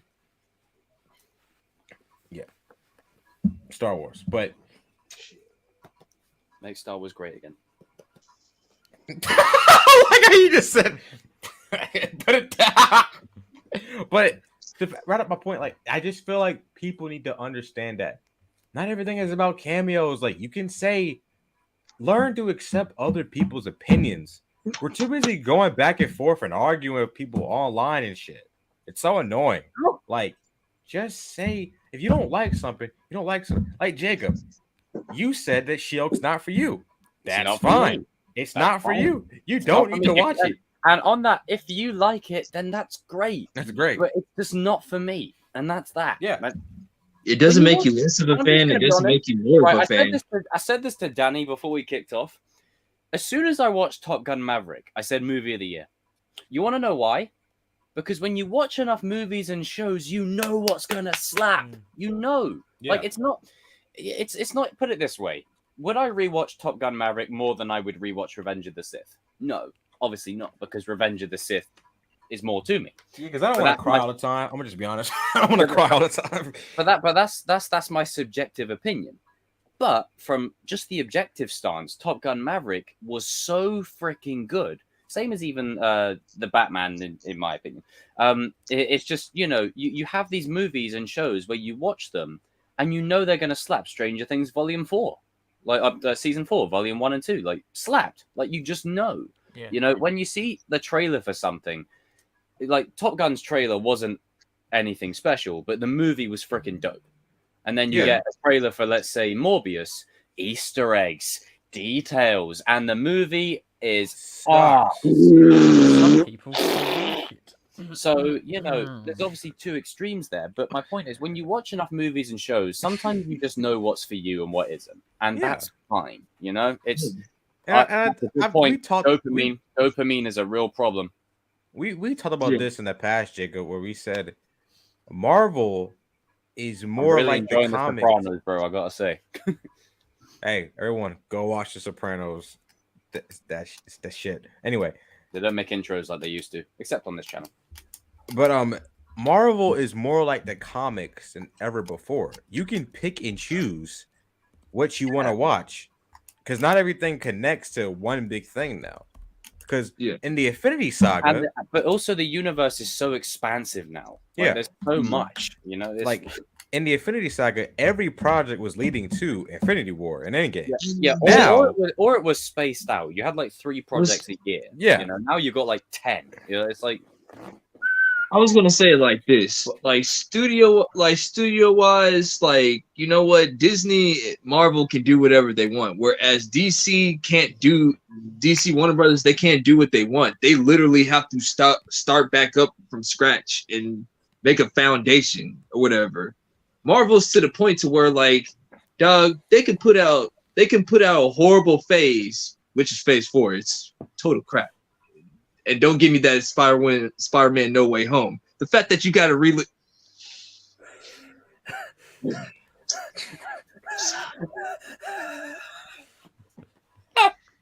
the fact that you have to put down Spider-Man No Way Home back into theaters just so Sony can get their cut of money because your face just sucks that badly. I mean, how I rewatched Eternals the other day, I said, Jesus fucking Christ, it's much worse than I remember. I'm just saying, it's to the point to where Marvel felt sick watching. Because Disney is the #1 entertainment company, because they don't have to rely on movies or anything like that.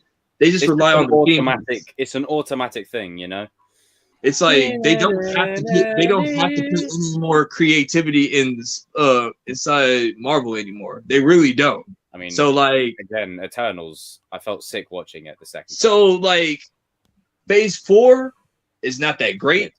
Well, it sucks. Sucks. Okay. Now this kind of worries me as a Marvel fan going forward because number 5. I mean, Phase 5 and 6. Okay, they have stuff, but let's look at what we got now.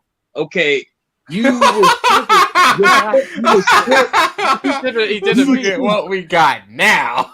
King said, "Fuck the post-credit scene. What's this movie say?" Yes, in Jacob's sense, yes. Right now, if you was to tell me that. Because Phase 5 got so many projects. They got more projects than Phase 4. Am I correct? Can we say that? Do they got more projects than Phase? They got. Hold on. Get on it. Because Google, Evan, Google. You can go Google. Let's all Google. They got. So you said Phase 5, right? Yeah, Phase 5. How many projects? They have Ant-Man, February, Guardians. So somebody count it. For God's sake. Loki season 2, that's 3. Blade, Agatha, Captain America. That's 12. All right, the Phase 5 slate includes 12 different live action entries. Bang. Yeah.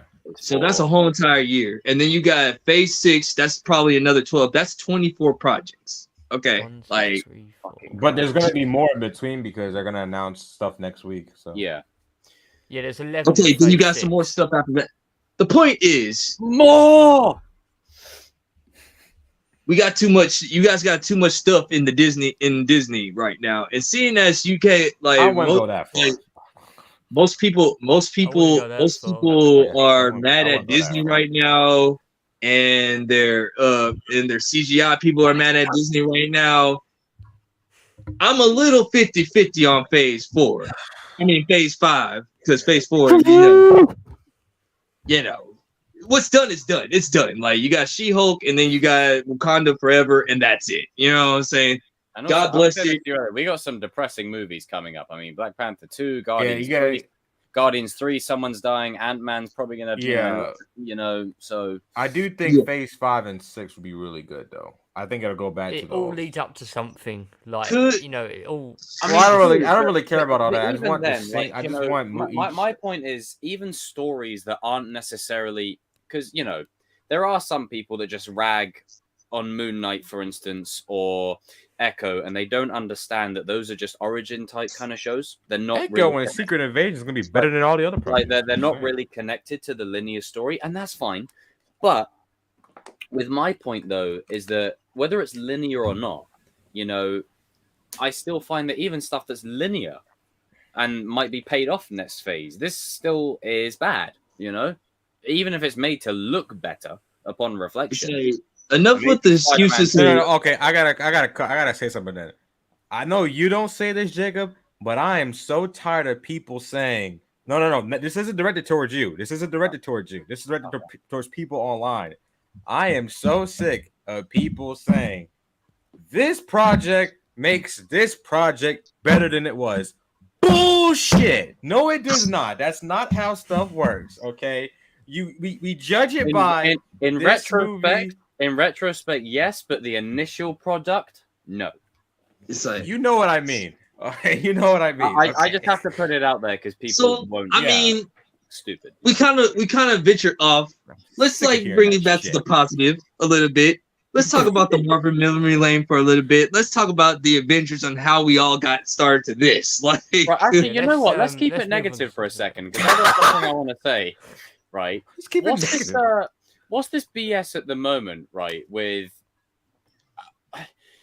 look, I know we're complaining about current Marvel situations, but just because we've got Infinity War, just because we've got Civil War, just because we got Winter Soldier, does not mean the first Avengers sucks. Like, what's this hate? Thank you. Why are people saying? Thank you. What are you on about? This movie was the motion picture event of a generation right here. The first time we saw superheroes, an ensemble, team up properly on screen through different movies, connected universe, and now all of a sudden you got people sitting there saying, "Oh, look at the way it's this, that, whatever." Yo, shit, bro. Like, it's like, what the hell are you smoking? This movie is a breath of fresh air. Now you guys have been too spoiled. Like yeah. You must not see. That's how we know that you wasn't born over the whole of Phase 4.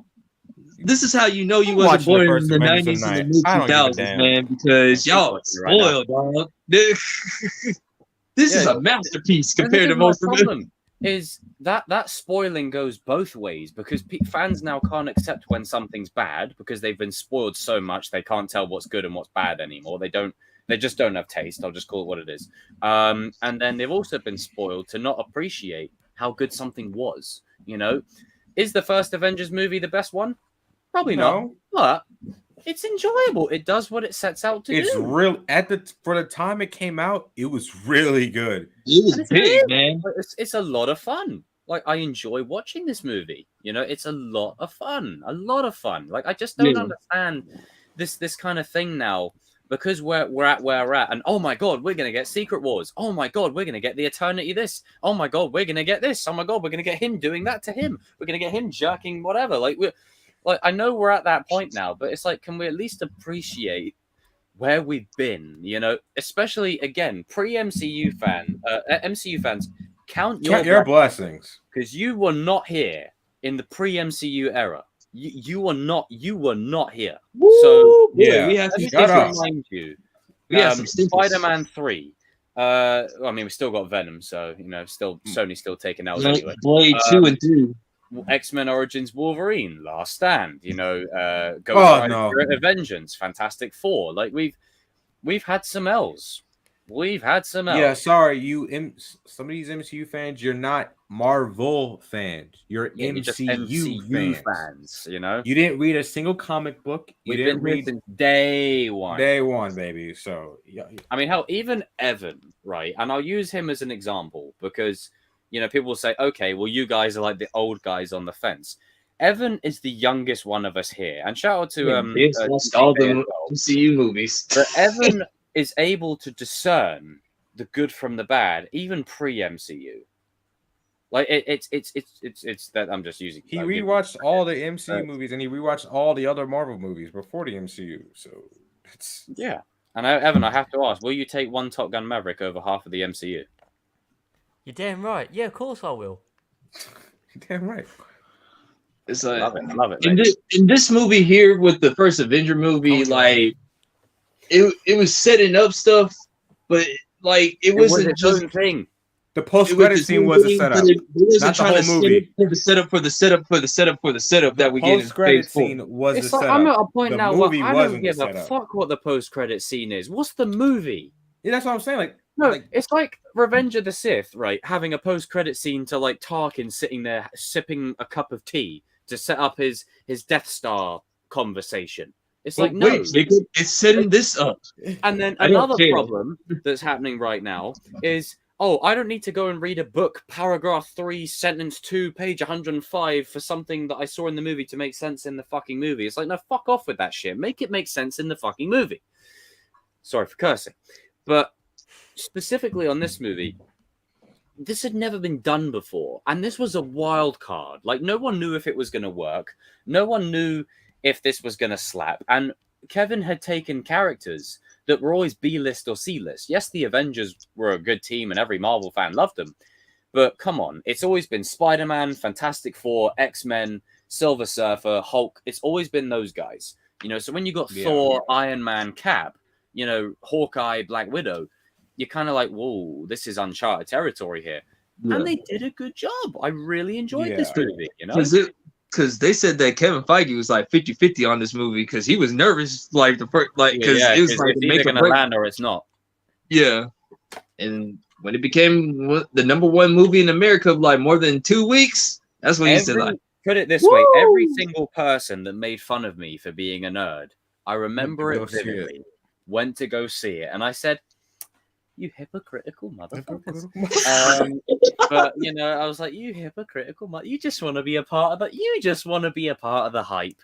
So we're like, No Way Home. You know, everyone's like, "Oh my god, yeah, I've seen it twice." It's like, have you seen Spider-Man 1? Okay, I don't know what you're doing here then. But you know, I really enjoyed this movie, and I think the fan base appreciates it. However, especially critics like to view this movie with the opposite. What's the opposite of nostalgia goggles? You know, like when you think, okay, this movie was so amazing, when actually it was a stinker. Like it's the opposite. It's like this movie is good. Like no one said it's a 10 out of 10. No movie's a 10 out of 10. But no one said that it's an 8 out of 10 even or whatever. It's like a 8, 8.5, 7. 7.5, it's around that range. For Avengers, I like depending on my mood, sometimes it's a 7 and sometimes it's an 8. Like it just And that's good. That's good. Like we live in a world now that 7 and 8 is shit. Like, don't be that kid in class, right? Where you're gunning for an A star, you get an A, and then you're like, I didn't get an A star. It's just like, what the fuck? Or it's like, if you got the one student that's going for 100% top marks, and then they're like crying in the corner, and you ask them, "Oh my god, what's wrong? What did you get?" And they go, 98. It's like, bro, what you crying for? What are you crying for? Fucking I'm over here with a 43%. What's wrong with you? Like, people that actually got a felt 78. feel it. Like, you got a 78. You worked your butt off, and then you dude over here that's like crying over a 98. Like. It's like put it together, man. The lack of nuance is disturbing with people. And put it this way, this movie, right? It set things up, but it was also its own self-contained. No. Story. The post-credit scene set things up. Even if we have to be objective, like the ending of this movie did set stuff up. Like it set it up. Well, yeah, but you know how nowadays the whole fucking movie's to set up shit. Movie. Like it didn't feel like I was playing hopscotch, or what's that skipping game? Like, what do you guys call it over there? Do you call it hopscotch? Yeah, hopscotch. I just wanted to make sure because sometimes I'll say something like, "Nah, I mean we don't call it over here, bro." Football especially. Still salty about 1776. 13 Colony League, baby. Where's Darius? He should be entering any minute now for that. But you're like, oh yeah, let's go. 1776. Yeah. 13 colony lead. But yeah, I do, again, back to the point that I do enjoy this movie. I think people rag on it unfairly because we've been given some good movies. And the rest of the MCU doesn't shine without this movie. And just to be fair, like what I liked about this movie was like they had the jokes tamed too. You know what I'm saying? There was not so many MCU jokes inside the movie. Hulk wasn't too bad in this. Hulk was actually Hulk, and Thor was actually Thor. Thank you very much. This movie sets up Iron Man's arc when Captain America says, "You're not a guy to make the sacrifice play." I was just thinking about that. You're a what is he doing? Experiment, Rogers. Everything special about you came out of a bottle. What does Iron Man do to Endgame? Make the sacrifice play. And what does Captain America do? He's something more than just a bottle. Yep. Like it's mad, and the action in this movie is good.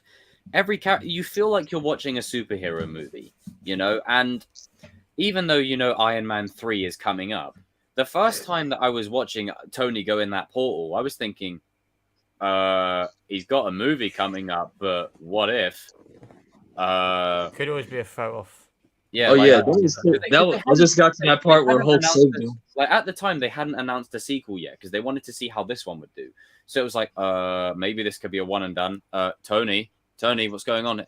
And then you're like, oh, whew, that was close. And once again, this is where I have to give Kevin Feige his props. Like he does movie by movie. It's not like he has he kind of has sort of like a plan, but he doesn't have a plan. This is like stayed by the Russo brothers, by the way. He kind of like bullshitted like the whole entire thing for the phases 1 through 3. That's freaking awesome, dude.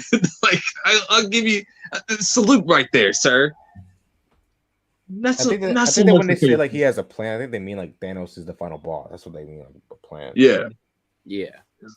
It's like phase 4, no, not so much. But other than that, your first 3 phases, all right. And phase 1 had some stinkers in there too, but at least the movies, they feel cohesive, even if they suck. Like Thor: The Dark World, it sucks.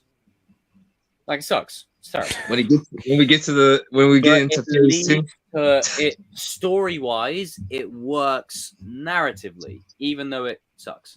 You know. And Frigga's death was heartbreaking, and when people actually died, let's not talk about Thor. It meant something.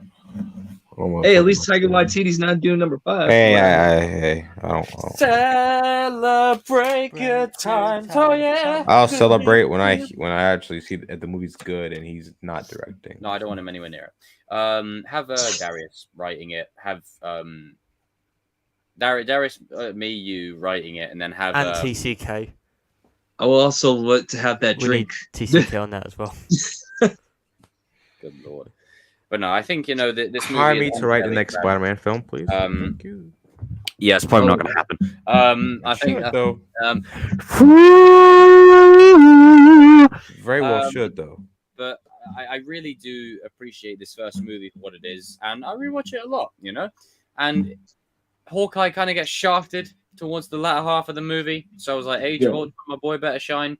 Been rooting for Hawkeye since day one, and all these stupid fans like, oh my god, Yelena's gonna get revenge. You're a fucking idiot. You're I'm sorry, you're an idiot. You're dumb. Like, do you not watch what's on screen?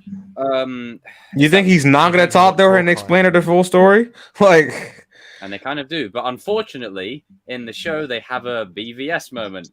I really need to do a stream about how BVS set the tone for situations. God. Why did you say that name? I do really enjoy it. Like, just before confuse my mom with that whole scene. Transition.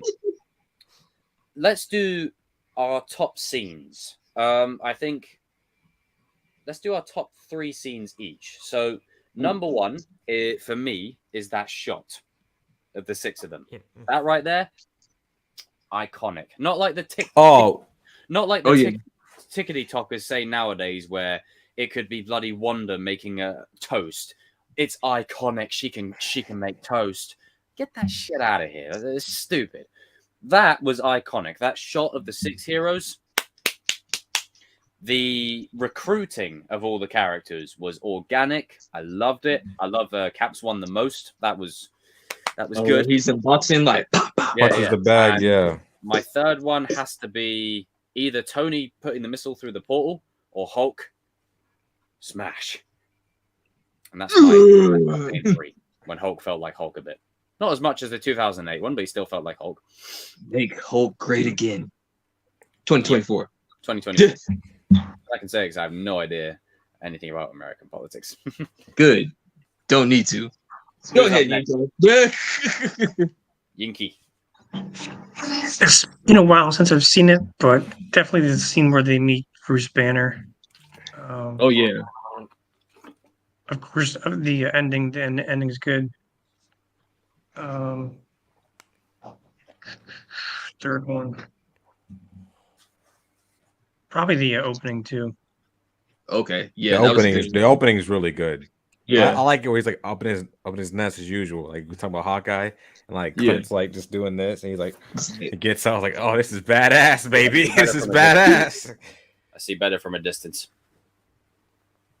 I'm not gonna lie, he makes it. Hawkeye has a good one-liner for his introduction. He's like, doors open from both sides. I'm like, someone's actually using Hawkeye is badass in the first Avengers. Underused and not respected enough. He cripples the helicarrier with ease. I think my top three scenes. There's a lot of like not just scenes, but like shots that I like. But the number one is obviously with all 6 of them at the end, and like the camera like pans through all of them, and then like Iron Man's landing and stuff, and it's iconic. Dun, dun, dun, dun. The second one would be when Loki and Iron Man are talking. I really love that scene where Iron Man's like he has this plan, but he goes in. Yeah, Stark and it's not like a Industries. cheesy bad guy monologue. Yeah. Like it's a discussion and a conversation between the two people in the room. You know, I really love, and I'm writing this with, I'm not gonna tell you what I'm writing, but I like Isn't writing scenes. anything. Yeah, I like scenes of two characters where they're on opposite sides and they're actually having a conversation, like, and they kind of come to an agreement, but they still don't like each other. Miguel and Robbie. Yeah, but I like that one. Number 3 would be probably where they're all like talking and arguing on the ship. Oh yeah, and it really that lays sets up everything for them. it's- You even hear Bruce Banner say Captain America's on the threat list. Like, really? yeah. And you see Winter Soldier, and you're like, oh, that's why. Not only that, it teases Winter Soldier when they're talking about how Cap was like saying Nick Fury's like, all right, listen, like Tony doesn't trust Nick Fury. Cap is like, I trust him, but I don't trust him at the same time. Like they I really love how they both find their own ways to do it. Tony hacks the equipment, and Steve breaks it. yeah, like I really like that scene, and like they're all talking, and then Oatmeal. it's a really good scene. Like it's stuff like that I miss, Make the MCU great again. What's your third one? Or is that your third one? That was my third one. The second one was when Loki's talking to Iron Man and Stark Industries. Evan, my boy, you're next. All right, so number one's obviously got to be the panning of the 6. You know that's the best, Yeah, best shot of the whole movie. You can't disagree. Probably for the second one, probably as Jacob said, like the Hulk clip, like that was I kind of like that. I like sort of what RJ said, but like in a way I like just like solo clips of characters as well. Like obviously with what RJ said with like 2 characters together. I like solo clips of characters just doing what they want. I just find it really funny. Obviously with Hulk. The third one. It's kind of tough. Probably the opening. Probably be a shocked one, but probably the opening shot of when Loki comes in. I just really like that shot. That's a good one. That's a good one. And then the close-up shot as well. That was prime Loki right there. Yeah. Yes, that was Loki in his prime, not that we got in. What the hell happened to Loki? Lord. Phase 4 where Loki says he's sorry for Dude, my man Loki is to Thor what Joker is to Batman. He sneakily stabs him when he's not looking. He's psychologically testing him. The god of mischief. He's the god of. Anyway, it's my turn for my 3 scenes. I assume it won't be anything in that caliber. My first scene is 2024. My first scene will probably be like Iron Man versus Captain America versus Thor. I love that scene. Ooh, that's a good one. Yeah, that's a I trinity love right that. there. Oh, and that hammer smash, they use that in Age of Ultron against the Ultron bots. Yeah. And like where Tony gets a power up from Thor, he says like battery at 100%. Huh. That man's playing Gallagher. Shakespeare in the Park. Doth mother know you weareth her drapes? Gives up the cubies, all yours. Until then, stay out of the way. Tourist. Then number 2, of course, is gonna be all 6 of them surrounding each other. And my third one is highly underrated. Is where Nick Fury just cusses out the council. The council's making a stupid ass decision. Like, bro, you know what? He had some Anakin energy in there. He was like, you know what? I'm gonna have that Anakin energy. He's like, I recognize the council has made a decision, but given that it's a stupid ass decision, I've elected to ignore it. I was like, see, Mace Windu, how the roles are reversed, Yeah, those are my 3 scenes right there. Oh man. I love it. It's the better days of Marvel, you know? Yeah. Maybe we can go back to that at some point. I mean, the Avengers theme still fucking slaps. Yeah. So I guess we'll transition into, I don't believe these rumors or whatever, but I see the frustration with Kevin Feige. But is Kevin Feige going to leave the MCU? Me personally, I don't. But like, never say never, because sometimes it ain't even about money. Sometimes it's about principle with some people. So I don't know what type of guy Kevin Feige is. Oh, yeah. Who wants to kick us off with that? I'll tell you what I will kick us off with. Phase 4 celebration poster. There you go. I've got you on Eternals, King. Let's put RJ on Falcon Winter Soldier. He's got King on it. Oh, that's funny. And you got Shang-Chi as well. Perfect. I'll take WandaVision. I'll take one WandaVision over. Can I get Black Widow? Can I at least get my girl Black Widow? 11 days, but fine. I'll take it. Shang-Chi. Actually, you know what, RJ? I want Falcon Winter Soldier. I mean, I don't mind WandaVision. WandaVision's good. Why'd you put me back? I'm always here, so just yeah. I'm always here. And no, I don't stan Wanda, but the finale was good. But yeah, there's no. I don't know. I mean, if it is to happen, then we know where he'll be going. Tahiti. No, I'm joking. It might go to DC. Who knows? But I don't see this happening. I think it's just Kevin and Marvel are just intertwined. You know, they have been. He's got too much of a plan. I just don't. For the last 20 years. If you look at San Diego Comic-Con, like he was too busy smiling. And put it this way: as much as we have our thoughts on the House of Mouse, that they are a business and they know how to run business. And looking at Warner Brothers and the shit that they're in, if they let Kevin Feige go, that's a lot of money down the drain. Because once again, hold on. Once again, Dan Lin, you don't have the job yet. So if you don't think David Zaslav will, if he finds out Kevin Feige is a free agent, the minute he finds out Kevin Feige is available, he'll be like, "So Kevin, would you like to make Batman and Superman and then look great again? Come like this way." And then you watch the MCU go down horribly. We go back to the old days, pre-MCU. I'm just saying, like, if these rumors are true, and I don't believe these rumors are true, going forever. It's like, if David Zaslav looked like a dude that ain't that stupid. Now, once again, David Lin, you shot yourself in the foot before you even got the job, bro. But you haven't got the job yet. So if Kevin Feige is a free agent, I'm just saying, like, hey, like, Kevin, what's your number? What you want? And you can do whatever you want. Kevin, is this still your number, dog? Yeah. So we got a vacancy. We've been looking for a Kevin Feige. Mr. Feige, will you be our Kevin Feige? And you go, I'm the Kevin Feige. We know.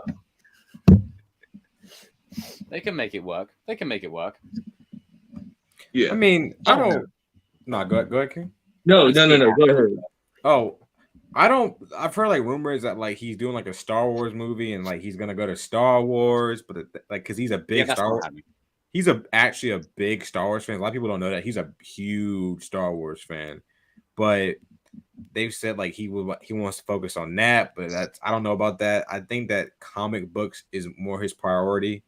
I was gonna say this. I don't even think he would want to go to Star Wars, not to deal with that red-headed, liver-spotted demon called Kathleen Kennedy. It has to be carried by her. I don't think so. I don't see that working. But like I just think that I feel like he's built too much with the MCU to just like walk away. The thing is, like, he's been here since pre-MCU. He's been here since Blade. So yeah, it's probably not going to happen. And the thing is, like, people don't realize this is kind of his revenge for like Sony and Paramount laughing at him for like saying that he wants to do this. So he's kind of like saying, this is kind of like his revenge of saying, like, he's laughing, like, hey, because listen, Kevin, some of the stuff that he does, like, you know, hiring certain actors and saying stuff in movies, he's taking shots. He's a little, no, not that. It's like he takes shots at, like, you know, people, you know. So if next week, if he's got Henry Cavill next week, it's over. He did it at San Diego Comic-Con. He took a shit on DC and Warner Brothers. And not even finished. Yeah. So I don't think he's leaving. He just got like he went from having the C-list characters, now he's got the A and B characters now. So you just got Daredevil back. You've got the Fantastic Four. You got Spider-Man's future happening. He's not going to leave anytime soon. When? Yeah, Spider-Man 4 when? Can we get it announced? Please. No, I'm joking. Shut up! But yeah, I just don't see him leaving anytime soon. I just think that I think that would be like me. He's not even a reliable source. That would be like me leaving the Kings of Pop Culture. Yeah. I built this carefully constructed universe, and I just go, no, sorry guys, you know what? I gotta fuck off. Like I feel way too guilty. I'm a bit of an arsehole. I suck. I'm a piece of shite. Like I've got to go. He left. Yeah, I don't see like the moment I saw that, I was like, it's don't believe reliable sources anyway. So yeah, because I mean, dude, like him leaving Marvel is like him starting back all over again. It's just like that career, like you want to venture out or whatever, and like it brings in the might take a break. But the thing is, like, we're creatures of habit, and he's comfortable there, despite him getting pushed by the studio and whatever. He's comfortable there. He's making money there. He's winning bread there. He's doing what he loves. If it ain't broke, don't fix it. Like he's fine where he's at. He probably just wants to get more creative control. That's probably what it is with him. And wants the suits to back off a little bit. Like let's say that he is frustrated. He could. This all could be a play. Like he could have easily paid someone to put an article out there just so he could get leverage. It does happen. It happens a lot. So he could get leverage and he can get more money, and they can back off and say, okay. I'm sorry. Like, but seeing as Disney doesn't care about movies like that, I'm just saying is like, I mean, losing Kevin Feige would be bad for Disney. Don't get me wrong, but I also know Disney too. They don't care about nothing, bro. Like I crap you not. They're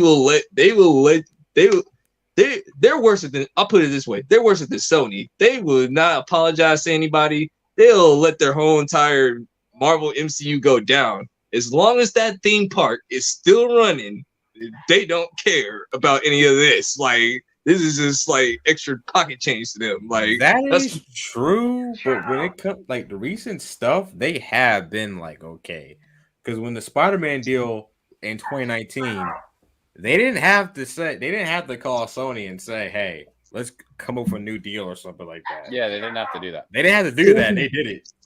No, that's what I'm saying. It's like, once again, like there's some stuff that Disney can do or whatever, but like, no, that's what I'm saying. It's like wait, are you playing that again? He's playing it again.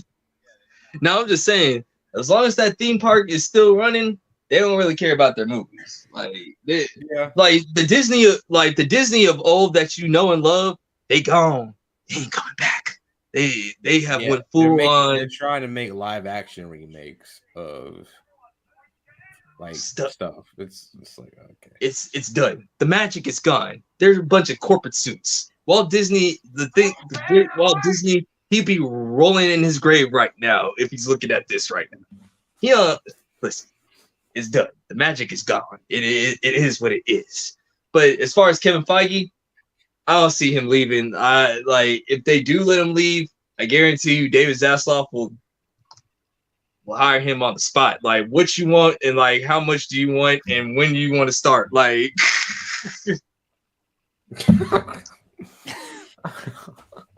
Because it'll be literally exactly like that. Is like one, I don't see him working with Kathleen Kennedy because they both are the alphas in this situation. Oh, Kevin ain't gonna take no shit. Yeah, Kevin ain't gonna be like, Kathleen, bro. no offense, that is stupid. Because he didn't take any shit from Sony and Amy Pascal, even though he's cool with Amy now. But he was like, bro, I'm not taking no shit. Like, one, you can say what you want about Kevin Feige. One thing, he will not take any shit. It's like both of the, like, the thing is with him and Amy Pascal is like both of them don't take crap from each other. So like, I guess that's why the relationship worked. So like, I'm not taking your crap. The interviews when they're sat there, it's just literally like they both can't wait to get out of there. Yeah, because she threw a sandwich at him. And so, I don't need to say anything. She threw a sandwich when he went to go say, "Hey, can we?" This is before like Tom Holland was cast, and he was like, "Hey, can we get Spider-Man?" And she threw a sandwich at him and started crying. Yeah, it's true. Oh, calm down, Jesus. She's kind of crazy. Like, there's emails of hers that have leaked and stuff that she said some shit about some people. But, yeah, and these are the people want running this. Well, she is the Hillary. No, I'm joking. 2024. 2024. Yeah, like, and I have no idea what that is because I'm from the UK. So if anyone says, Jacob, you're inciting whatever, I'm from the UK, so I don't know US. I was talking about Kobe Bryant. Anyway, like, yeah, I don't know US politics, or do I? Good. So, like, that's see. My thing is this with Kevin: if he were to leave, I think he will retire before going on to do anything. Yeah, that's what I say. Like yeah, I mean, he's not a Patriots fan. He won't just go to another team and then just say, "Hey, look where I'm at," and completely. That's Cody, not me. I'm still here, baby. Wait. Where are you, sir? I'm still here. I'm still. Honestly, now, Jesus. Now, if Kevin Feige is a person that's like a Tom Brady, and he says, you know what? What if I was to go join the other side? What I can do? Like, you know what I'm saying? I'm not saying that this is happening, but like, he looked like the type of dude like he could do it. He could do it. He might have like to be the guy to do both for the big two, the only one to do it. He might have like that competitive, because he might think of it because you're right, King. He might think of it. Oh, if I could do good with Marvel, imagine my legacy if I could just make DC great. If he went to DC and turned that whole ship around, he's the GOAT. He's the GOAT. I already think he's the greatest producer in all of Hollywood. He is the greatest producer of all of Hollywood. Forget Evan Almighty, and I don't mean Evan, but forget Evan Almighty, Bruce Almighty. It's Kevin Almighty. Kevin Almighty. Kevin Almighty. If he was to go to DC and turn that whole entire ship around, and he gets another belt saying like, guess what? The Donald Trump gets whatever the he wants. That's what he's gonna be doing, bro. I apologize to absolutely nobody. I just gotta say one thing. I apologize to no one. Nobody. That was Conor McGregor back in his good heyday when he was actually good. Kevin just has enough and he just goes, "Yo, boom, boom, boom, boom, boom. I don't apologize to no one." He just starts dropping diss tracks and shit. Yeah. Because the articles weren't making sense, saying he was gonna leave after Secret Wars, and I'm like, okay, I don't believe that or whatever, but what is there after Secret Wars? That's like me leaving after Phase 2, the end of the. I can see him. Okay, let's play. Let's play it for shits and giggles. Devil's Advocate. Yes, Devil's Advocate. That's the word. Thank you very much. Let's say you're welcome. Let's say he does leave. All right. I'll say he leaves after Spider-Man's done in the MCU. That's when I'll think he leaves because he's always wanted. Probably not gonna happen, but he's always like after Daredevil and Spider-Man, because in interviews he always talks about those two specific characters, and I mean who wouldn't? But I just think that after their story is over, he could leave because I think of it like a Kobe and Shaq thing. Let's say if Kobe and Shaq were on the same page their entire careers, right?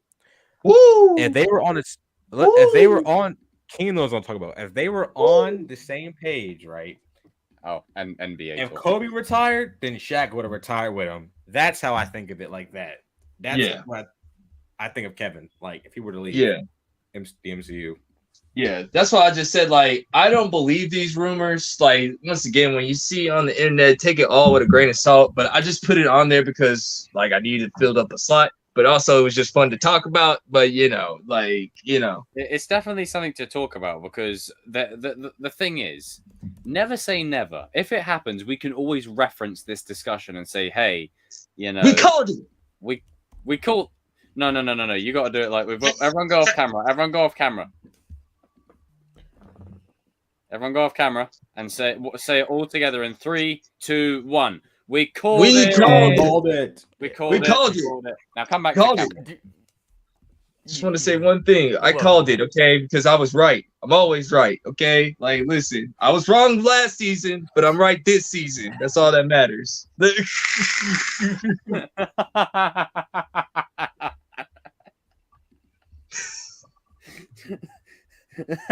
Yuck!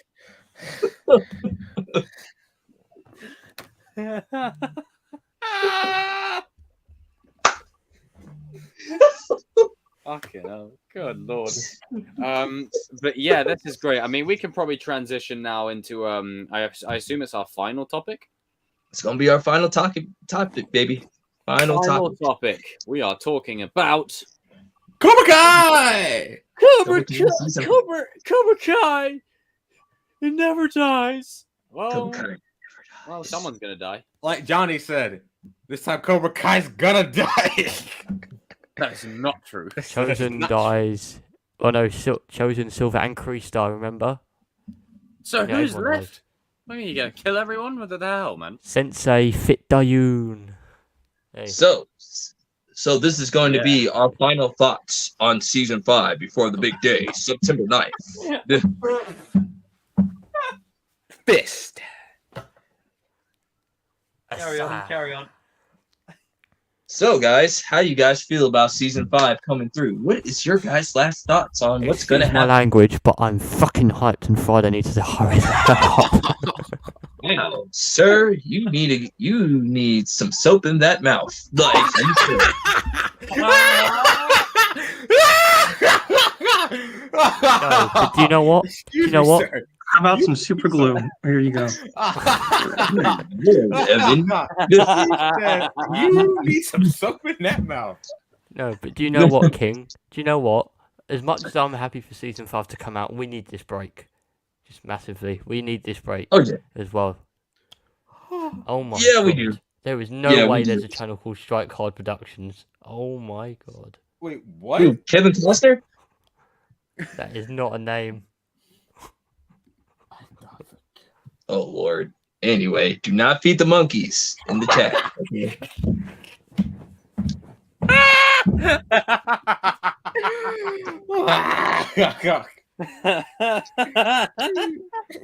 You need some soap in that mouth. Oh, King is hilarious, man. Never change. I'm sorry, bro. This is your best stream, King. What are you talking about? This is the stream that you found me rolling, man. Everyone raise a toast to Danny Watkins in the chat right now. It's hilarious. No, because what Evan said was funny, but when King said, "Wow, you need some soap in that mouth," I'll say it. Because Evan said Sensei Fit Dayun, and then Danny said our thoughts. And then Evan said, I'm fucking can't wait. You know, and then Danny's like, excuse me. You need some soap in that mouth. It's like Nick Fury and Winter Soldier. Excuse me, sir. I mean, Captain, do you kiss your mama with that mouth, sir? Like, enjoy it, King. These are yours. That's mine. Oh man. Yeah, man. Friday, man. I'm sorry. Friday can't get here fast enough. As much as even myself, we are limiting the swearing. You know, we're demonetized. That was hilarious. Evan said it's my language. Hey, I'm rewinding it back. You guys can't. I need to see that. Wow. I mean, I guess I'll start it out. I mean, guys, it's the end game. It's getting close. It's getting close to this thing, man. Listen, we got new characters. We got good storytelling. We got hyped and fried. I need to hurry. Hang on, go back, and go back to like the start of it because. It's your guys' last thoughts on what's gonna happen. My language, but I'm fucking hyped and fried. I need to hurry. Need some soap in that mouth. Yo, Evan, why'd you say it like you're about to like angrily beat your sibling up or something? Well, I've got to say it quiet because my parents are next door. I can't quite wake them up because normally I would say it even now. But I mean, we can all agree.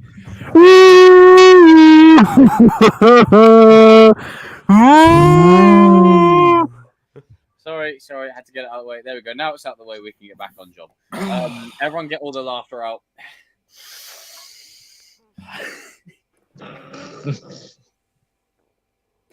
Right.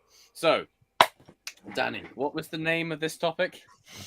It's just our final thoughts. What's going to happen in season 5? You know, like, what do you guys think is going to happen? Like, get all your theories out here.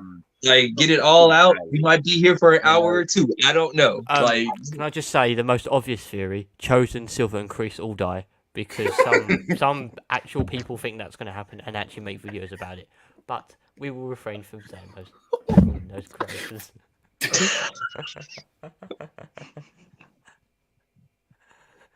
Okay, so we went there, didn't we? Yeah. No, I was talking about myself because I was actually going to make videos about that. You were going to make a video about... No, of course I wasn't. I'm not that. Bullshit! Hey!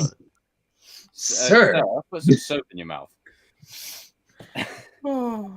Sorry, King, never change.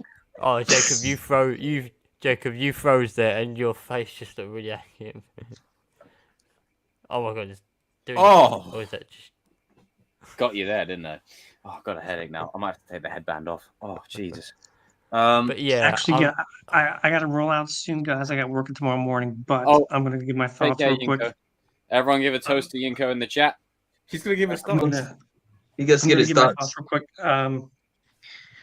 Chosen, lots of screen time, good plot. Hopefully, Terry takes over and gets his ass kicked. Hopefully, but definitely we'll get some origins of Cobra Kai. Definitely. I'm interested to see how that granddaughter is going to turn out. Sensei Kim. Sensei fine. Sorry. And I'm curious to see where Crease is going to go too. What side he's going to choose. Who the hell? I have a feeling. Yeah, we're not gonna say, but we know. We know who you know. We know. Just give me a second. We know who you know. Any more, Yinko? I think that's it. Yeah. Oh, fuck it, my head. But yeah, I think, for me, I feel pretty good as to where I'm at with Cobra Kai now. I'm just ready for season 5 to drop. Bring it the fuck on. Sorry, my bad. Just Jesus Christ. I'm sorry. Just bring it on. Bring it on. It's time. It's time to just really. It's going to be a long 5 days. It is going to be a long 5 days, and I am hoping that some of the things we've hoped for happen. But I'm also hoping we do get some surprises and shit that we didn't expect, because there's so much in the. Oh my giddy aunt! Jesus Christ! Wow. Moving on. Oh, here we go again. No chance. No. But yeah, I am hoping for one thing that I want the most. Right, is when Robbie and Miguel inevitably have their rematch. Okay. I don't want any. I was like, oh, wouldn't it be great if so and so interrupted the fight? And I say, hell no. I don't want anyone interrupting the fight. I want them to stop the fight on their own accord, because I think that's where we're at in the show, is where the kids need to choose their destiny and decide who they want to be and where they want to go. I want Miguel and Robbie to make the active choice. Banned! I want Miguel and Robbie to make the active choice to choose, to stop fighting. I think there's so much, power in that. Oopsie daisy. Made a mistake there. Made a mistake there. Many apologies. If you know, you know. But yeah, I want them to bury their beef themselves. I don't want any interruptions in that. I don't want a death that's not earned. If a character is to die, for the love of fuck, I don't care if you have a source that knows a source. I need the death to be earned. It needs to be earned. You can't just kill a character off because got to raise the stakes. And I do want to put this out there. John may have been satirical with his tweet by saying, I miss the old days where characters weren't killed off. They were just written out for a bit. Maybe he was being satirical. Has anyone ever stopped to think that he could have just been joking about and just being tongue? Does anyone actually know the creators? Because half the stuff they say is just trolling anyway. When you look at all the characters that have died in season 3, I mean, come on. And everyone thought that was going to be 3 main characters. I mean, so people get hurt. Oh my god. Stop. It's not that deep. It's not that deep. It could just be Kreese and Silver in a flashback. That could all it be. You never know. I mean, maybe someone gets killed in a flashback again. Yeah, if it happens that way again, then we do not need to believe any cryptic tweets they say about character deaths. I never believe him anyway, because season 3, Hayden was like, oh yeah, there's like at least 3 or 4 deaths, and it was like Clarence, Vietnam soldiers, like yeah, it was just a bunch of spiel. I mean, the deaths were necessary, they served the story, and they worked. But ultimately, in the bigger picture, they weren't legacy characters. They weren't. It wasn't like we were killing off a character that was in the movies, or was someone that we actively had a genuine interest in, kind of thing. Yeah. So I wouldn't be surprised we'll get some flashback characters maybe bumped off to do with Sensei Kim and that move that we saw in the Chosen clip. They're definitely setting something up with that. And Morgan, great comment. People it's nothing new. Everyone gets hurt. It's a fighting show. People get hurt. Well, duh. Go figure. It's a fight. It's a fight. People kept freaking out because of what John said. I'm like, it's like going into McDonald's and not being surprised. Oh my god, they sell burgers! Come on. Yeah. This is just my thing about the fandom of Cobra Kai. It's like you guys hop on every single thing where you just got to take a break and just say, like, dude, you got to learn how to just know that the creators most of these guys are jokesters. They know that you guys are gonna just. These are the same people that made the Harold and Kumar movies and Hot Tub Time Machine. So, bro, these are the same people that read those Ali saves Miguel theories and whatnot, and they put a blonde doctor in the scene to make you think, oh my god, is it Ali? She turns around, it's not Ali. No, they watch all these. They love to troll. Even the cast themselves were like, oh, this person's related to this person, and I'm related to this person. I'm like, what? It's like the only person that gets a pass is Tori and Mike Barnes being related to each other. Everybody else is like, get out. Well, I think that was it was always going to happen, wasn't it? I mean, it was never going to be. There was always going to be one relation, wasn't it? I mean, it depends. Like, let's see what they do. Yeah. Yeah, they do it intentionally to see how people react. We got 36 people in the chat right now. Smash that like button, people. I mean, because of the one-liners in Cobra Kai, you kind of have to pay attention now because they end up them throwaway lines, man.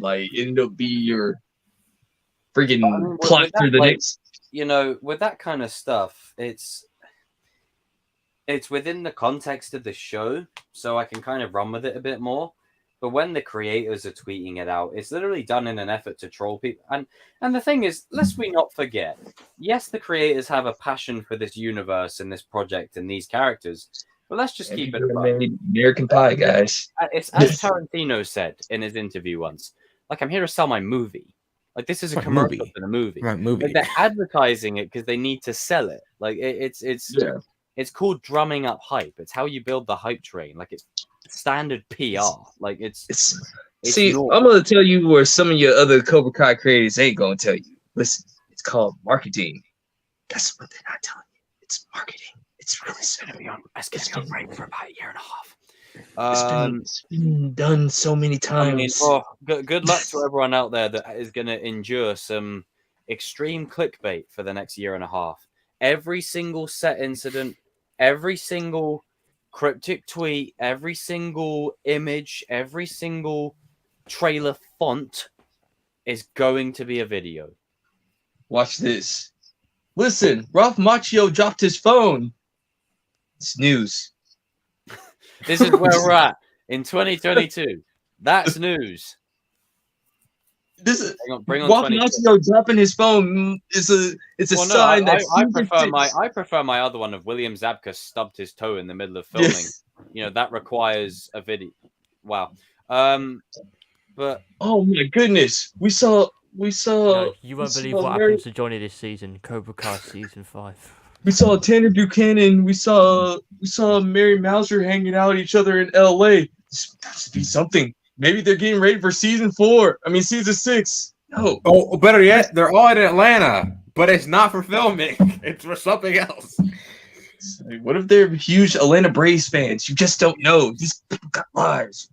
Y'all, man. It's just a mixed bag. And then, you know, speaking about like this, just the marketing. I don't know. Like, I like what they're doing with the clips, but I've had a bit of time to marinate on the poster, and oh god, it's definitely not a favorite of mine. Don't start TCK if he turns up. You have no crease in there. Now I'm playing. You have no crease in there.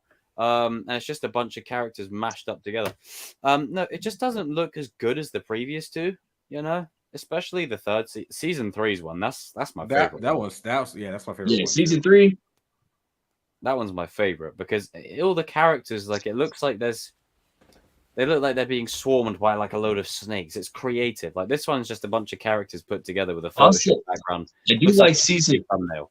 I do like the season 1 and season 2 like poster that they have on. Oh yeah, they're simple. I like them. It's like where they have crease in the middle, and like you have the Miyagi-Do and Cobra Kai students facing off with each other. That's one. This is definitely the best one. I like this season. That's the best one. I like the season 4 one. Yeah. Yeah, the season 4 poster is good. It's just I wish the season 4 was like, you know, it's good, but like, you know, compared to the other. You wish it slapped. Yeah. Yeah. It's not bad. Once again, it's not bad. It's just like. I mean, I was talking with RJ and Shamoon about this the other day, and like we literally all got in an argument on like, okay, like what would have happened if Netflix and Cobra Kai was all the way? I said it like this. I was saying like, listen, I don't think it's gonna be as good, bro. Basically, Jacob, me and King were saying, we were saying, what if because you know they pitched it to Netflix originally, and like before they went to YouTube, and me and King were saying if like the creators because creators they didn't like what Netflix tried to change the show too much, and the creators were like no. Me and King were saying if they would have bit the bullet and went with Netflix from the get-go, we wouldn't be talking about it right now. We would have said it was trash. Like it wouldn't be that good. And that's what we were like. You gotta look at what Netflix puts on their platform and just think about it. Sit back and just like non-biased, like, you know, just look at what Netflix usually does with their teenage shows. They market to teenagers. It's a teenage like. Think about this, Jacob, for a minute. Like, sit back, just like, you know, just like. Which season was it that they went to YouTube? Was YouTube Red to Netflix? It was season 3, right? Season 3, but they had to finish that season up because like prior, but yeah, they had to finish that one up because like they still had the YouTube Red stuff like they have to You can fulfill. still tell the whatever. difference between season 3 and season 4, just like in terms of some stuff that happened. Like you wouldn't like carry The Underwood. quality is definitely up. Things. I just think season 4 got overhyped a little bit. I'm talking about like cinematography wise. Yeah. But putting it in context, The Last Jedi looks great, but the story's asinine. Yeah, so don't get me started on that movie. So I'm using that as an example because what I don't want to happen is just because it visually looks great because you can upgrade a camera that the story starts to suck. Like I don't want that to happen. Remember when we were talking about season 4, like specifically me, you, and King were the ones that were saying that we like season 4, but it could have been so much better. It but everybody else, it could have been so much better. And like somebody like even kept on saying, we got heat for saying that. By the way, like we had arguments with the other kings about it. Some of the other kings didn't like agree with us. We had a bit of a civil war going on. We had a civil war going. Like me, King, and Jacob were the ones that were saying we didn't like season 4 that much. Like we liked it, but we didn't. It's the worst. We didn't love it. It's like think about it, guys. Just go rewatch season 4. Like no. Like I want all the Cobra Kai fans right now to go watch season 4. Don't watch season 1, 2, and 3 because that's just too easy. Watch season 4, then watch season 1, 2, and 3, and then see if your opinion's the same. Jacob, I was watching our season 4 first reactions like earlier, and like I think we all said it, and then like the people that was offline watching it together, we all said it wasn't the best season, and then I think it was Strike and TCK said it was. They liked it. They loved it. Yeah, I'm not criticizing them, by the way. But you guys can like. But for me personally, and I got a lot of shit for saying this, but I'm the CM Punk of this community. I'll keep it real. Is yes, the camera quality looks better, but unfortunately. The tone was off. The tone was off. There was a lot of stuff. I'm sorry. I will take season 1's tournament over season 4's tournament. I know that's controversial and everything, but if we're talking about fight choreography wise, season 4 is better. Yeah. But if we're just talking about straight up tournament, gotta give it to season 1, bro. Like, I mean, I'll take one Eli and Robbie fight over the whole of season 4. Now you guys can disagree with us. That's no problem. I'm gonna be honest. Put it this way: I know season 4 was building up to the All Valley, but let me just put it like this: what if the All Valley was season 5's premiere? Would season 4 be as good as people hold it? No, without the All Valley. Like, in my opinion, if there was no All Valley, no. I think then you'd have to. I'm literally like outside of the tournament. I rewatched the tournament episodes.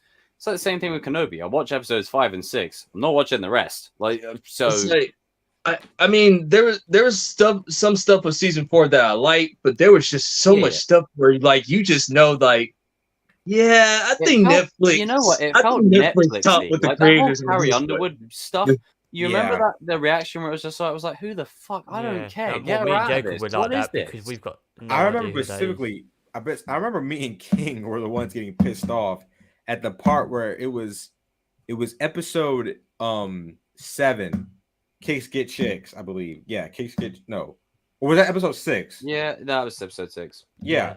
And it's the beginning of it with like the committee members. I'm like, oh geez. Me and King were like, oh my god, are you serious? Can we get out? Can we get out of this? Like, it was so silly. Like, there's no need for it. I put it this way: Cobra Kai's whole show is pure cheddar. Like, this show is cheesy as fuck. Like, it's cheesy as hell. Like, you've literally got a scene in season 5 of them sat around a table, like they're playing fucking Battleship. Like, it's mad. Yeah, me and King were mad at that scene. We were mad. It's not needed. All you have to do is say, like, listen, we're gonna do a girls' division and a boys' division. There.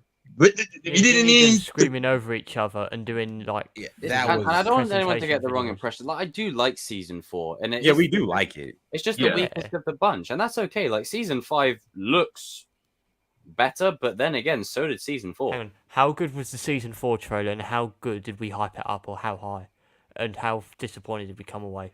Yeah, did we overhype it? Possibly, But and then you got people saying, "Oh, you're just salty because you guys got the No, it's not about that. That's small stuff. That's baby stuff. The best 2 episodes are the bloody final 2, and then season 4's premiere, which was arguably one of the best episodes since the beginning. 9 and 10 are the only good episodes. The others, I like episode 2 with Johnny and Daniel episode. I do like that one. Yeah, Johnny and Daniel episode was cool, but like I really do like that one. I'm just saying, like, for me personally, season 4 is just a Netflix season. Like, it felt like a Netflix. It felt Netflixy. It felt very like it's just that. And the thing is, yes, the camera quality looks good, but I'm talking about the saturation in the shots. Like when Terry visits Kreese for the first time, it's so underwhelming. I was like, I wanted it to have a darker tone. Are you talking about when he walked in the dojo? I feel like the Emperor just fucking pulled up, you know? Like you're talking about when he walked in the dojo at the end of the season. Yeah, I think so. When he walks in the dojo, Jacob. Yeah, like it feels like Cobra Kai Club. Yeah, come to think of it, when I rewatched that scene, I mean, I like the bit. Only Hawk in season 3 and Tori, and then Kyla joined in later. The tone of those 3 was much more intimidating than Cobra Kai this season. Yeah. Much more. It just felt like it. Like there's that scene in season 3 where Daniel walks into the dojo. It's dimly lit. It's dark. You see Kreese. And then Kreese and Daniel have the back and forth. I wanted that. Where was that the whole season? Yeah. The only moment we got like that was when Dark Miyagi-Do played, when Sam and Daniel both realized the Cobra Kai students were using the Miyagi-Do teachings. And it's that stuff they didn't go all in with. That's what really frustrated me. Robbie was a letdown for me. Yeah. And we got, instead of really having Sam and Tori have confrontational scenes, we got this shite. Yeah, that's what I'm saying. It's like, no, this was Netflix. See, that was Netflix. You can't tell me that it's Netflix. I hate that fucking. See, I would have had it like this. You could have did this with you cut out the whole job stuff. Cut out that. I would have had Sam find out that Tori's like talking to her mom. It's like you have a scene like that parallels Robbie seeing Miguel with Johnny, and then that's what you do, and that's how you build up the conflict. Yes, you don't do the job scene like that. Was like, what are we doing? And another thing, the movie theater fight that needed to happen, so that way we don't get any more. Don't do this. We won't let them get away with this. Dude, no. Put it this way, they introduced that way too early. I would have had that come in after the fight at mid-season. Yeah, that's what I'm saying. It's like you have them. You go ahead and have them. You could have had some of the characters scattered around. You could still have Hawk get his mohawk shaved, but he's separate from everyone else. And that ties into the theme of the season, because everyone not coming together means Hawk got his mohawk shaved because everyone can't let go of the past. You know, because you should have had them fight at the movie theater. And then, both sides tell their senseis opposite stuff. Like, oh, they started like this and they started like that. And then you got John Kreese and Terry Silver pulling up to Miyagi-Do. that prom fight. Actually, that was such a I'll do you a better. You don't have the student talking to the senseis. You keep it mysterious. And then you got Terry. Like you have Miyagi-Do's training. And then that's when you have Terry and Kreese roll up like, what the hell is going on here? Oh, it's about to get juicy up in here. It's like and then you just see Daniel say, "What the hell are you doing in here?" Yeah, it's like when Silver and Kreese pull up to the dojo with Daniel and Johnny, and it's like brightly lit and it's bright colors. I'm like, that also ended abruptly. That conversation ended too fast in my opinion. Like, and it's like, couldn't we have a bit more of a, you know how and I can't believe I'm saying this. There's moments in Karate Kid 3 that tonally are stronger than season 4. You know when Daniel and Jessica are in the shop at night, and then Mike approaches them with Snake and Dennis. I wanted shit like that because it's dark, right? The scene, not Kenobi dark, where they just make it dark for the sake of being edgy. But I'm talking about dark where it's and you can't see a fucking thing. And then when there's a lightsaber on, you're like, whoa! you know. But I'm talking about like just from the aspect of just the atmosphere, the mood, you know, like a tungsten kind of feel to it, you know. Where was that this season? Yeah. And they had the darkness play when Johnny and Daniel were fighting, which was cool. But I wanted that kind of dark atmosphere to play whenever Silver was around. It was just bright colors and brightly lit. Yeah, and I'm but like, was that to represent Silver's sort of like not life, like how he was living, but like oh, like no, not him at his house and stuff. I like that. That's fine. But, like, fine. when he's like, you know, at the dojo and that kind of stuff. Now maybe it could have just been okay. The reason this is so bright is because Terry's a good dude. And then next season, he's always surrounded by darkness kind of thing. Maybe then it works. But I have an unpopular look opinion. how dark the dojo is. Like all the scenes from the trailers, the dojo is darker than like the Cobra Kai one, so it represents. The whole thing with Daniel and Johnny, right? Okay, them fighting. Unpopular opinion. It was. It's a problem. What? What the hell was that? Didn't even understand what you said. I was like, what? No, I think that fight was unneeded. It was unnecessary. Thank you. That was kind of like, listen, Johnny's training montage. That was funny. Like Johnny's training montage. That was funny. You could have just had that be his own separate. I thought it was going to be him training himself, like he has to fight himself or something like that. And but the tone didn't match up with what was going on with Eli. It didn't match. Yeah. It didn't and match Eli up. went down like a bitch. I'm sorry. Eli would have smacked the shit out of all of them. I'm sorry. Before Robbie even put a hand on him, he would have put Kyler on his ass. He fights like this. I'm like, yeah, what? I No, agree. You know even what? if he's They caught should have off just a had guard, Robbie come Hawk up would behind him take and him knock out. him out with something. That's what they should have had. Like I know Hawk could have like obviously it's a numbers game. He's going to go down regardless. But Hawk, as we've seen in season 3 prior, would have done a tornado kick right to the dude's head. Yeah. Like, even if he's like caught two of them would have got knocked out. Like two of them at least would have got knocked out. Yeah. Like Hawk didn't even land a punch. He just kicked like the stool. No, I tell you what, all he did was this.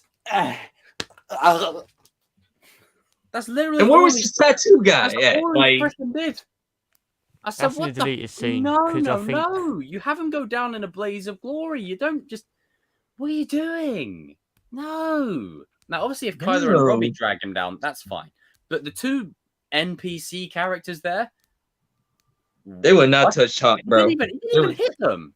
They should have. They Like, should look have at had, the actual just had scene again. Robbie come up Doesn't behind even him hit and knock them. him out with something. That's all they had to do. Just have Robbie That's all come they up had to behind do. him and He knock him doesn't out. even hit them. Like if you watch the actual scene, he doesn't hit them at all. Yeah.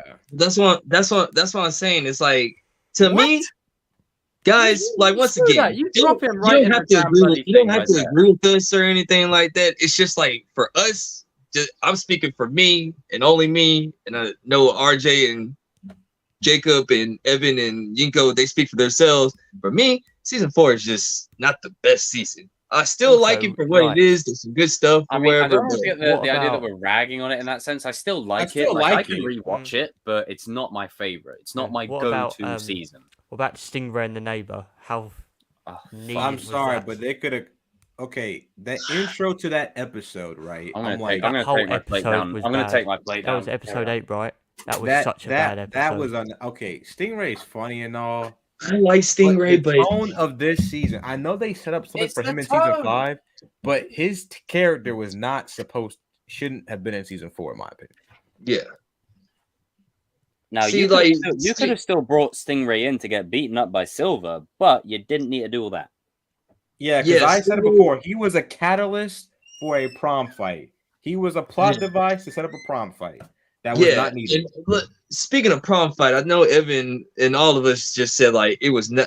It's not needed. No, the whole apart even like this is probably unpopular. Even the Silver Johnny fight, I really didn't understand that. I mean, that's what I think. Oh, I disagree with that. I like that shit. No, it was a good fight. I just don't think it was a needed. They just did it for the sake of it because they weren't going to do a sensei fight. They have to do it because like Johnny had to get humbled. Like they had to do it because if that doesn't happen, then Johnny doesn't say that to Miguel, and Miguel arc doesn't get for like Mexico. Yeah, I get that, but like they have to do a sensei fight each season. and I just don't think that. I don't know. I just didn't think it was a good fight. I'm sorry, dude. Like I liked it. What I the liked thing it. is, It was Johnny, just forced. you got to remember, Johnny is hot-headed. He doesn't think. He just does. He just does. Whatever. Because the thing is, I don't think it's forced because we kept saying that Johnny's gonna be the one. Remember before season 4 came out, we kept saying Johnny's gonna be the one that's gonna say, "Hey, let's kick that ponytail's ass." Like he kept, like, and he was like, "Oh, let's kick his ass." What he did. He tried to buck up to Silver, and Silver just like. And also, they did a good job with that scene, making us fear for Johnny's life, dude. Yeah. Like I was scared as shit. Like I was like, dude, you saw us. Like you could go back and watch the videos. You just saw us just like, no, Johnny, no. Because he got the way they filmed that scene. He walks and he's like, "You brought me to the old dojo." He gets kicked across his face. He's like, "God." That's an example of the dark scenes, like with the dark tone. And then you see Chris. You brought him here, like Chris is like, like Chris is like, you brought him, you got him to come here with his hands, like. And that was another thing, like the Silver and Chris. I know I feel like I'm absolutely digging into season 4, like that's what it sounds like. But like Silver and Chris, like I called that part. You did, but they could have easily saved that for season 5. He got a point there, but I like it though. I do like. I liked. Now we know that Chris will hopefully come onto the good side, but like. Well, they hinted in season 3 though, so that's why I just said. Yeah. But I wanted to see that Karate Kid 3 connection. I think you could have had teasers of it, and then you really see that struggle in season 5. But I just think that it was a missed opportunity in a way to have for Kreese to win on screen and for it to be worthy, because now he's technically not won because he's now in jail. So Kreese never wins anyway, so it's not a surprise. Yeah. I don't know, man. Like, yeah, we don't hate season 4. It's just, we like season 4. It's just that we have a lot of problems with it. There was a lot of missed opportunity. It was a season of missed opportunity. I think that's because, like, like the way they were marketing this thing, and like we were making so many good theories, got 98% of it right. Like lost the brackets thing, but we got 98% of it right. I know that people are gonna say I'm sounding like a sore loser here, but I wouldn't have had 2 separate brackets. I'm sorry, I still wouldn't have done it. We said an opportunity to have Sam versus Robbie. Like, it was. And also there. Look at what was it? Dude, it would have been more epic if you would have had the bracket at random. Like, you just don't know who will win. That's what we were trying to say. So predictable. You knew it'd be Sam and Tori, and you knew it'd be Robbie against Miguel. Literally, the minute that they converted it to a brackets thing, I remember us saying, because of where we were at in the season, all right, Tori's winning, and Robbie or Eli are probably winning. And also, I don't like to go this way. I don't like to say this stuff when it comes to genders. But you didn't do Sam and Tori any favors with them fighting a bunch of nobodies. I'm sorry, I said it. I don't care. You didn't do them any favors. Like, they just fought a bunch of nobodies, and then like, oh, Sam kicks Piper's ass.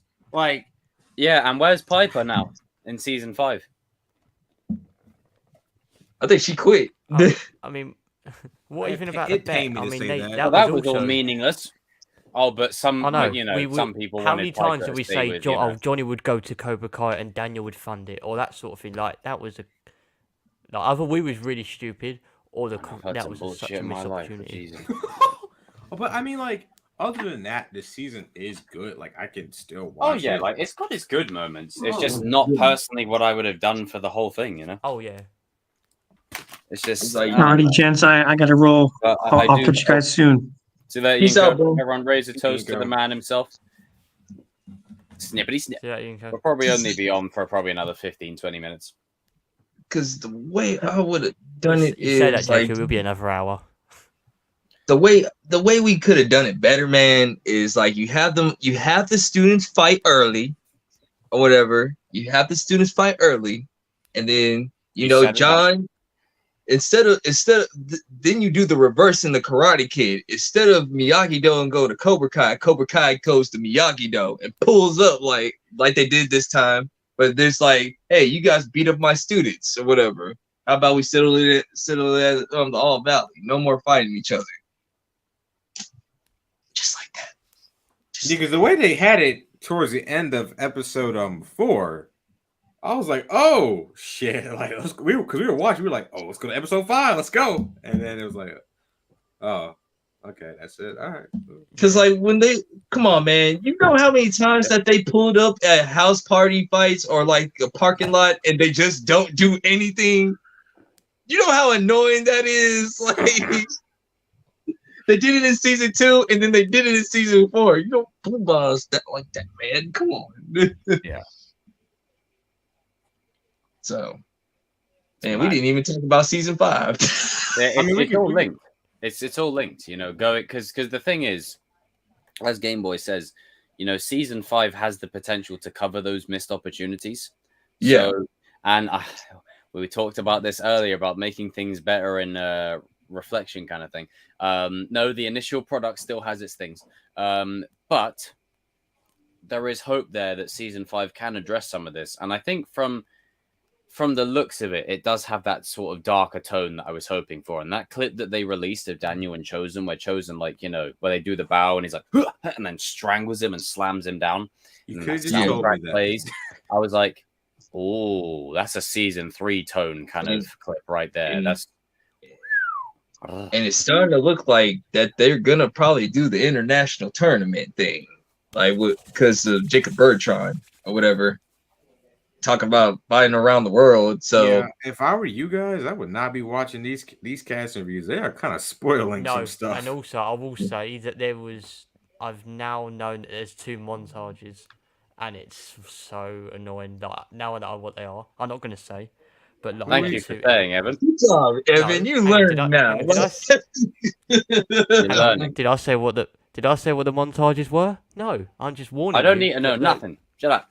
No, I'm just warning you that those type of idiot questions are out there, like what they're asking the cast. So what? Yeah, but the cast are not doing themselves any favors. They're kind of spoiling the season. Like, it feels like there's a lack of care for spoiling. Like, there's just no care at the moment whether things are spoiled. The only cast interview that I saw was with the next big 3 between Devin, Anthony, and Kenny. One, I mean. What's his name? Yuji's sort of confirmed something in his interview. I mean, Ralph and Billy, they're the only 2 people. I mean, there's been stuff that's been alluded to, which basically, in my mind, confirms that said things could happen. So it's just kind of like, that's probably going to happen now. You know, I mean, obviously, there's some things that we know are going to happen. Chosen and Silver, that's going to happen. That's gotta happen. That will happen. But we knew that, you know, we knew that. Stuff like that isn't a problem. It's shit you know, I suppose so. It's things that we don't expect, you know. The only thing that I want to see moving forward is the female sensei fight between Julie Pierce, Sensei Kim. Oh, imagine that got revealed. Imagine they revealed Julie Pierce. Oh my god, I think I would be absolutely fuming if they revealed Julie You would be happy. You know you're a closet Julie Pierce fan. No, with that being said, like, if we're getting Julie Pierce, like, you know, it makes no sense to have Julie Pierce without Dugan. So we may as well bring Dugan. All right, can we get back on topic, please? She might not. This is on topic. So if we bring Dugan into the fold, then that could potentially be pretty good down the line. Don't you agree, Evan? I agree about Julie. I don't agree about. I agree about. No, why does you will make Dugan some work useful? Like I don't know. It is what it is. Oh, Jesus Christ. Anyway. Oh my god. Love does conquer. Love does conquer.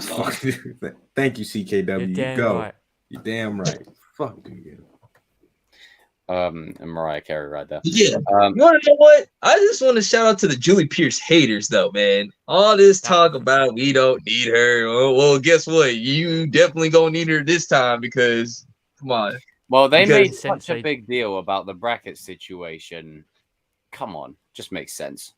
It's like, Look, come on now, you got to son of a bitch. Why don't we go down there and kick his ass right now?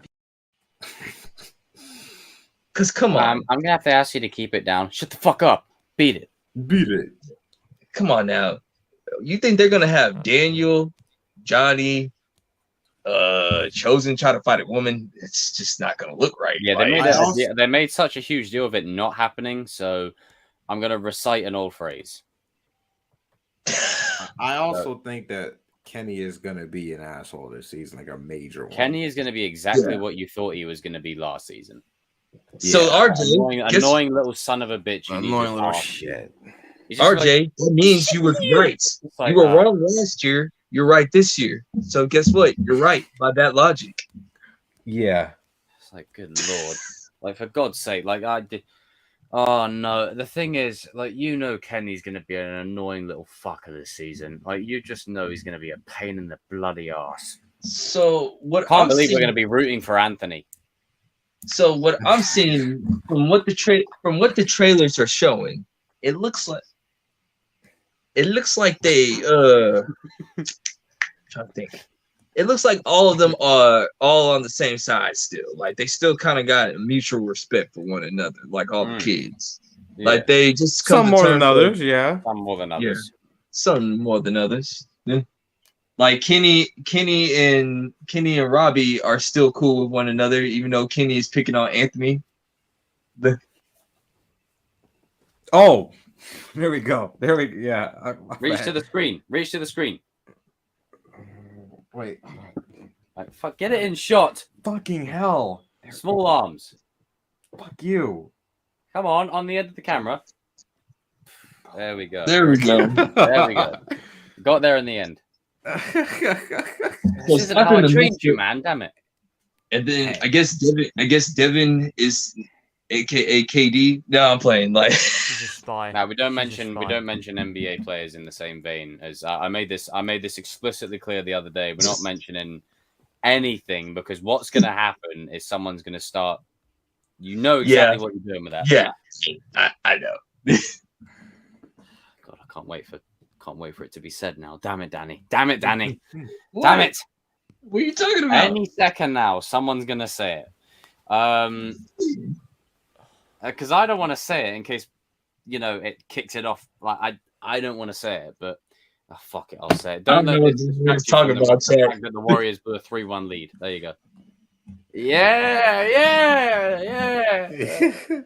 Jesus. Ugh. NBA humor. Ugh. Cringe. Jesus Christ. LeBron says he's the chosen one. I mean, everyone needs help sometimes, even the chosen ones.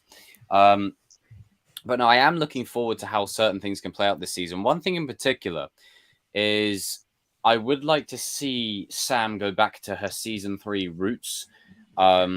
Get that backpack shit the hell out of there. I don't want to see that ever again.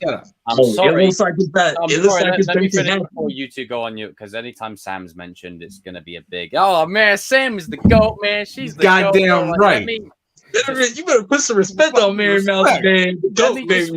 Jacob. Christ almighty. Simp City right here. Southern Pride, baby. Southern Pride. Right. I'll tell you what Sam was, right? Sam was a little poodle that was trying to be a Jack Russell. Like, stop it. Sit down. Have your tea. Like, stop it. Stop they it. had to tea.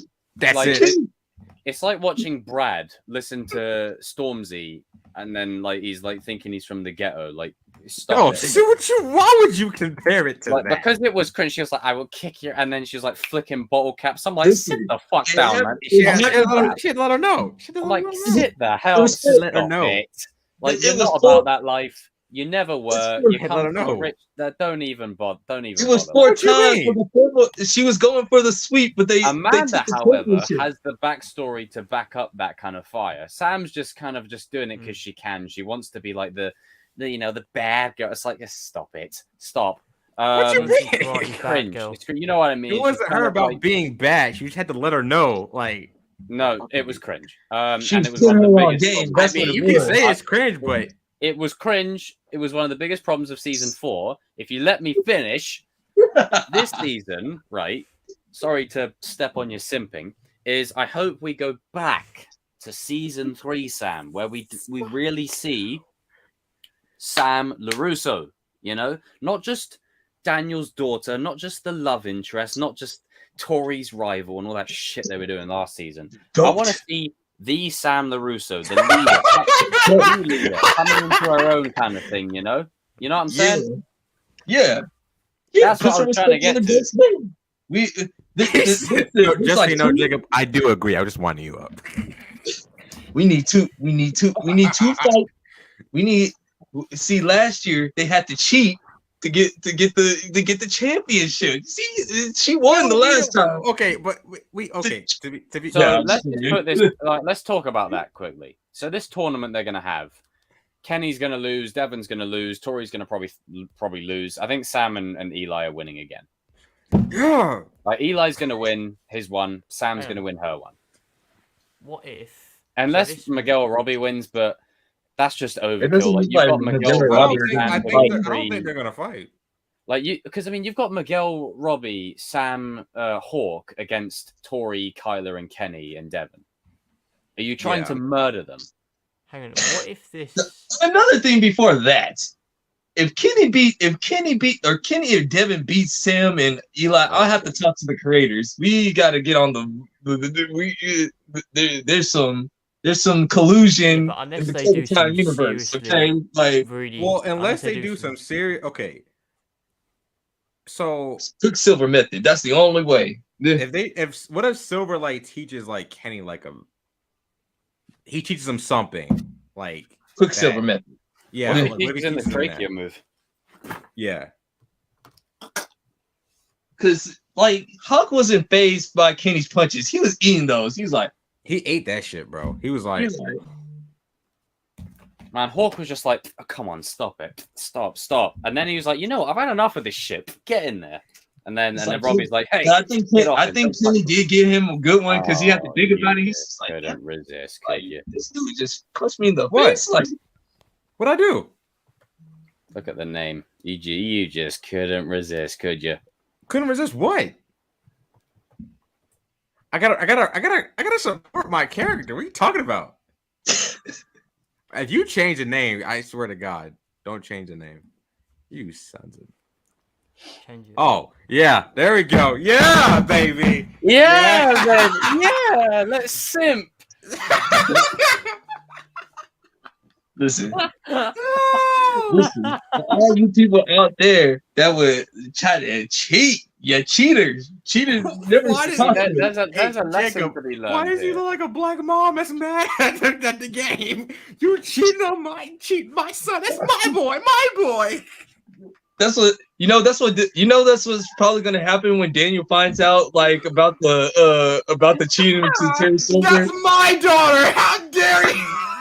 It's just like, you already know Daniel. He gonna come in. You son of a bitch. You cheated, didn't you? Like, what are you talking about, Daniel? Daniel's gonna be that girlfriend in the show. You know that scene where he's talking to Silver and Chosen's like, he's like, yeah, you tell him, babe. You tell him. Remember, as I said, with every couple, there's a more masculine one and a more feminine one. Chosen's gonna be like, and I am gasoline. And Daniel's like, yeah. Daniel's like, you know what Daniel's gonna say? He's basically gonna say, I know that's right. I know that's right. I know that's right. He's gonna be like, yeah. And then do the little flick.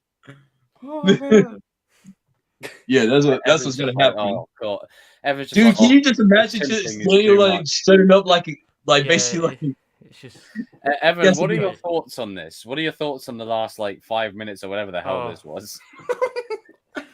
I don't even know. Daniel's gonna be like Darth Vader. Honestly, you Lord. Oh god, no. Season 5 discussion to this simping Daniel and Chosen weird. Sam is the goat thing weird. I don't know how we got onto this. Don't hate on greatness. Anyway, on anyone. Back on topic though. Like, yeah, back on topic. Man, look at this guy here. Look at him. He is a non-believer. Look at his name, non-believer. I'm disappointed in you, RJ. Hey, you are a non-believer. Hey. Wow, you are a non-believer. You traitor. You traitor. That's no, you changed my name. I can't do that. Yes, you did. You lying son of a bitch. Yeah, okay. I can't do that. I can't. Actually, I can. Look what we started it. Okay, never mind. Enough of that. But yeah, because the chat. Back on subject. What are you gonna say, RJ? I do think that I like what Jacob said a while back that Daniel is gonna have the best art because he very well could. Because Ralph said something interesting in an interview. He said that act his bollocks off this season. I can feel it. He said that. He said act his bollocks off. Wolverine type performance. Let's go. He said that the best thing that he filmed, like this, the best like stuff that he did this season was with Courtney, and he liked like their interactions this season. So that tells me that they might have some issues. Handle it. They're gonna divorce.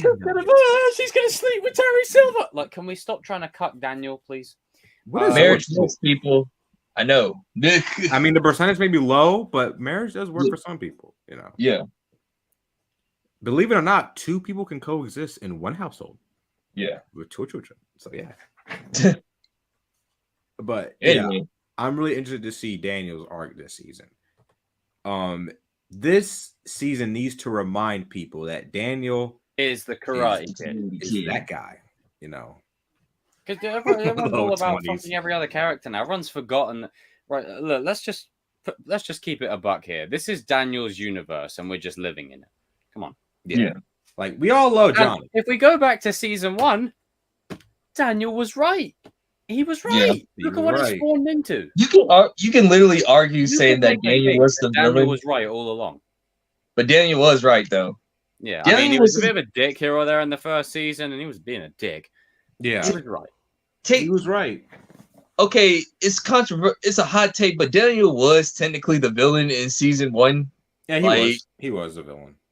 He was the villain in season 1. But up until the very last scene of season 1. Yeah. Then it was Kreese. It's like, oh, we know what you're about. Yeah. But I do think that all the kids, like the main 4 kids, like Robbie, Miguel, Sam, and Tori, they'll come together and have an understanding. That has to happen. Four. We're gonna get a better Fantastic Four in Cobra Kai than the actual Marvel. Yeah. And the one United Dojo. Was that one United Dojo is probably not going to happen this year, but it's probably going to happen eventually. And I got to say, I was right. Can't wait for it, man. I can't wait for it. I'm going to be so freaking happy. Yeah. Because you got, I mean, because earlier this morning, I posted this picture to Jacob and like, I was just saying like, man, dude, like, it's almost there, bro. Like it's like there. All the former. It's probably gonna happen. It's like all the former Miyagi. Dude, when I saw that image, I was like, "I'm gonna redeem Rhea." And then I was just like, "Man, you know what? I was right." I was fucking right. Get in my fucking sack. I told you. I said it. How many times did I say it? No, sorry. What did you I just have say? been the joke of this bloody content creation space for the last couple of years. And to be right it's so nice. I'm enjoying it. But one thing I'm going to enjoy more is the break from Cobra Kai. Once the season's done, because we get to do something that we haven't done in ages. And that's I don't know what the fuck he's doing. And that's let this season. I don't know what he's doing. Let this season marinate. Shit at my house. Let us soak in this season. Let us absorb it. Right? Let's absorb this season in, because we haven't been able to properly absorb in season 4. Because as soon as we finish season 3, we were into season 4 hype. And as soon as we finish season 4 hype, we're into season 5 hype. Now, also, we're going to get season 6 and 7 probably back to back. But this will allow us a year and a half to really invest and enjoy whatever season 5 brings. And hey, if it's not for us, it's not for us. And if it slaps, then as long as it slaps harder than Will Smith did, then we're doing good. So be good. Then we're good. I'd even take the risk and say 2.5 years, not even a year and a half. like 2.5 years till we get the next season, and that's like. You think we're gonna get it like in? I think we'll get it in 2024. Yeah, 2024. Like, right at the end of 2024, like. Or either the beginning or something. We'll definitely get it before 2025. Well, they've got to be careful. It's not around anywhere near like months within Stranger Things because that is just old. Isn't Stranger Things almost done?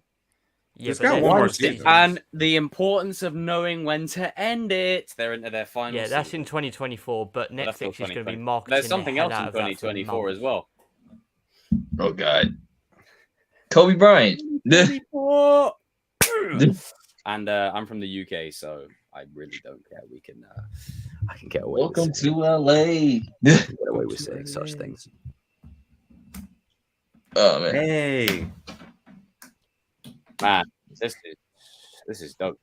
Yeah, I'm pretty much theoried out. Like, I'm just bring on the season. I mean, you bring on season 5. Look, it's going to be a long few days, but yeah, I am looking forward to this one because it's 3 a.m. here, nearly 4 a.m. for the Vanilla Boys. So when it comes to the release of Cobra Kai, I will be waking up with a nice bowl of cereal, probably oatmeal, a bit of toast, going, "Good morning, everyone. Are we ready to watch Cobra Kai season 5?"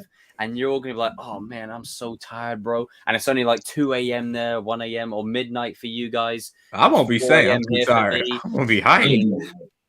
I'll be okay. Fucking up my sleeping pattern for the last year, I'll be all right. I do. We gonna be alright. We gonna be alright. We gonna be alright. Kendrick Lamar. We gonna be alright. Hey, dude, they need to release a rendition of that soundtrack just from the trailer because that was slap. Yeah, I have to say that, like that trailer right there with no woman, no cry mixed with "We Gonna Be Alright." That was pretty good. Perfect song choice. Perfect song choice. No woman, we gonna be alright. No woman, we gonna be alright. What's in the trailers? Just as important as what's in the trailers, Yeah. I mean, But just before we round off, what was I going to say earlier on? It's just gone. Yeah, my mind's just gone completely blank now. Oh, fuck's sake. What the final predictions? Like, what do we want? How do you think it should end this season? Now, for me personally, I don't want a death. Exactly. I don't want something depressing. I want it to end on a positive spin, like season 3 on steroids. Like, I want it to, because there's no, even season 3's ending. It has that depressing undertone of Kreese being the villain, Silver coming in, Robbie being on the dark side, Tori's fate being uncertain. Season 4, everyone loses, everyone's all over the gaff. I want it to end on a kind of Return of the Jedi-esque kind of vibe, I've got the perfect scene. I got the perfect. I've got the perfect scene lined up in my head. Like how it's gonna end. I've got the perfect scene. You gotta rewind that back. I got the perfect scene. I got the perfect. Man, me and RJ have had some moments in this stream, but Evan King, this is your stream. Yeah, I got the. You guys have aced it. Scene. So I don't know like how it sets, how it comes to this, but so Silver, and Chosen or Silver and Daniel fight, and Silver says to either of them, "We settle this at an international tournament," and then it's maybe, I don't know, like a bit of a time jump, maybe a couple of weeks. We see Daniel visit someone from, where's Judy from? Boston. We see somewhere. him visit Boston. Somewhere in America. We then get a shot it's all the same of the over two dojo.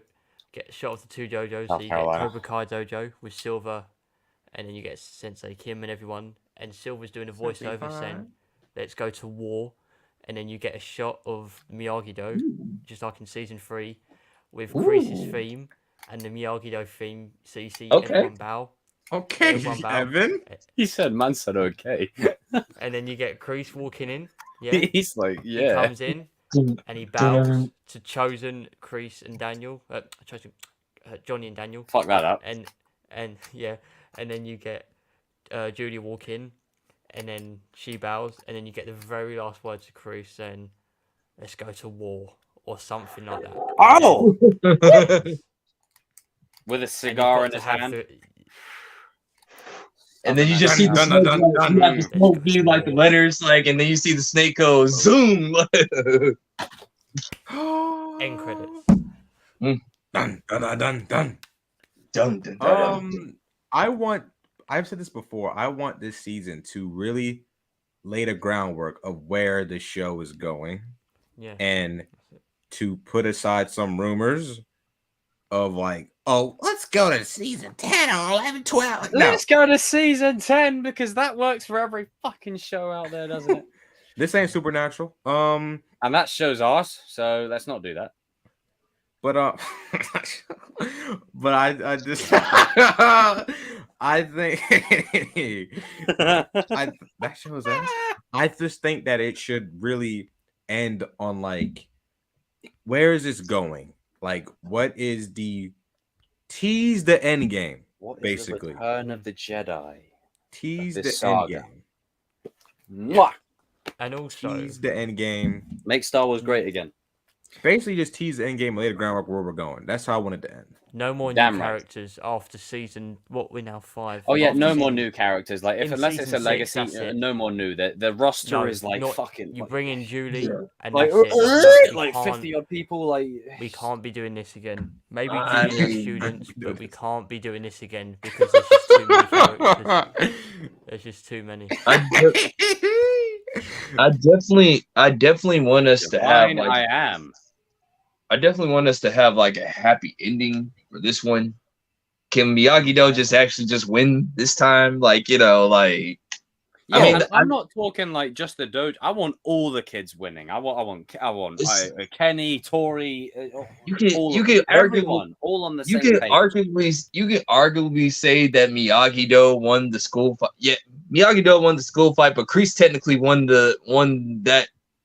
season 2 because he took over the dojo, and then he won in season 4 because he won in season 3 because he got Robbie, and then he won again in season. So, yeah, I think that also can we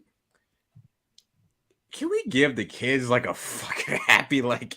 Can we give them a break? You see what I'm saying? Can we give the kids a break, man? Season 1 is the only good ending. Oh, if this person gets a happy ending, can the kids just be kids? I'm sick of if Robbie gets a happy ending, then Miguel gets fucked over. Like, no, let's stop this. I want every single one of the kids to have a happy ending this time. Please, come on, can we have it?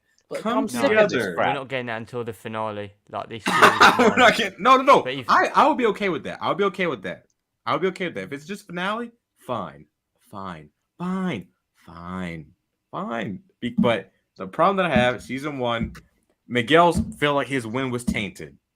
Season 2, and same with Johnny. Season 2, I want a win. Season 2, and we understand because it had to do this. Season 2, Miguel got his back broken. Got fucked. Robbie had to go on the run. Season 3, Robbie's in Cobra Kai. Season 4, want a fucking win. Miguel runs away. Win. Stupid prom fight. No depressing undertone at all. I want a win. Robbie a win. Comes home. A win for every kid. Season 5, I want all the main kids. Bullshit, man. I'm sick of these kids fighting with each other, man. It's just like I'm tired of this shit, man. Nothing with Cobra Kai is. It's like enough, man. The thing that I did not want it to happen happened. Like the kids cannot be like normal. Give them a happy ending. The kids could not be normal for one night. It was prom night, and they ruined their own prom night, bro. Like, we were so pissed off at that. I was like, yes, we were. I was like, no. I'm going full screen. Can we not have one night where the kids are just fine? No, because I knew. I said, oh, here we go. They're gonna fight at Stingray's party. I said, here we go. See. It's like, like I think didn't it catch it on video where we just all said like, oh. I said, you gotta be kidding me, man. I was like, no. I was like, the fight was cool and all. I mean, but I was just like, this is not needed. As Evan will say, this is not needed. This is not needed. It's not needed. It's not needed. I'm sorry. Can we let the kids have a win for once? A proper win. I don't want there to be like, oh, they win because they get the cookies, but they forgot the milk. Like, I don't want that bullshit. Okay, I don't. That was the first thing that came to my head. I want them to get the cookies. I want them to get the milk and the cookies. I've had enough of this shit. Stop. What's gonna happen is like, okay, Cobra Kai loses. Fuck off, man. Like Sensei Kim is probably gonna discipline every last one of the kids with that bamboo stick, man. Like, I said harder. Lord, no, we're not starting that, especially now. Like, she is fucking nuts. I'm gonna just say that. Yeah, she. Woof. Wow. What the? Hit harder. Boy, man, she looked like. Yo, Tori looked like she said like. Yo, Tori looked like in that trailer. She looked like, yo, man. If I had enough skills to beat you up, I would. It's like that look that that Silver gives Robbie when Robbie's like, "Do you want to fight him?" And he just goes, he's like, "But I will beat your ass." Like, dude, he gave him that black dad energy. Like, he was like, "I will beat your ass. Beat your ass, kid. I will beat you." He didn't have to say anything. His face alone, like, "I will murder you." He's had to hold him back. Sensei Kim hit her with that bamboo stick. Tori looked like, huh? I was like, she looked like she wanted to cry. Like,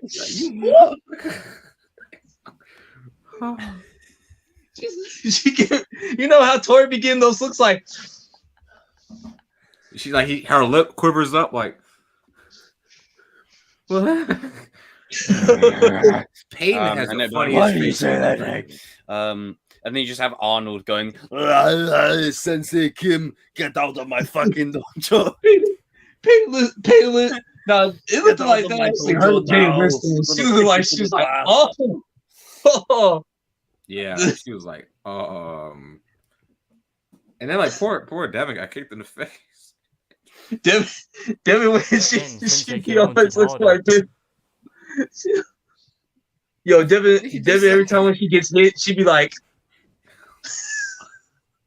I was like, damn, girl. Why you do? Poor Devin. Yeah, Devin be getting beaten up too. Yeah, that damn Jesus. Crazy ass.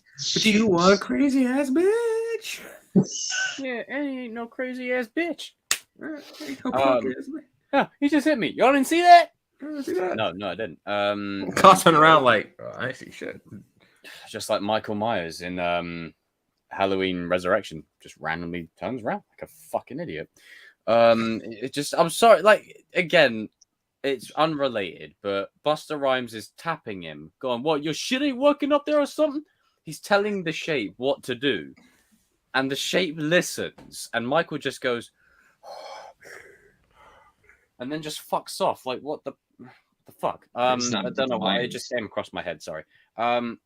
But this is really like your last chance, Johnny. All right, see you tomorrow. But yeah, like, just bring on season 5. I'm ready. Yeah. I'm ready for it. Let's go. I'm also ready to go to sleep. Let's go, baby. So this has been a great stream, 3.5 hours. We had Yinko in for a bit earlier on. We've got a low 20s over here, a low 20s here. Yes. I'll just say it. Go on, say it. Say what? Who's the GOAT? Go on. Oh. I'll tell you for Cobra! What the hell? What do you sound like the Riddler? Like Jesus Christ! Oh, wait, did someone say Riddler? Sam is a GOAT. Season 5 this Friday. See you then. Enough said.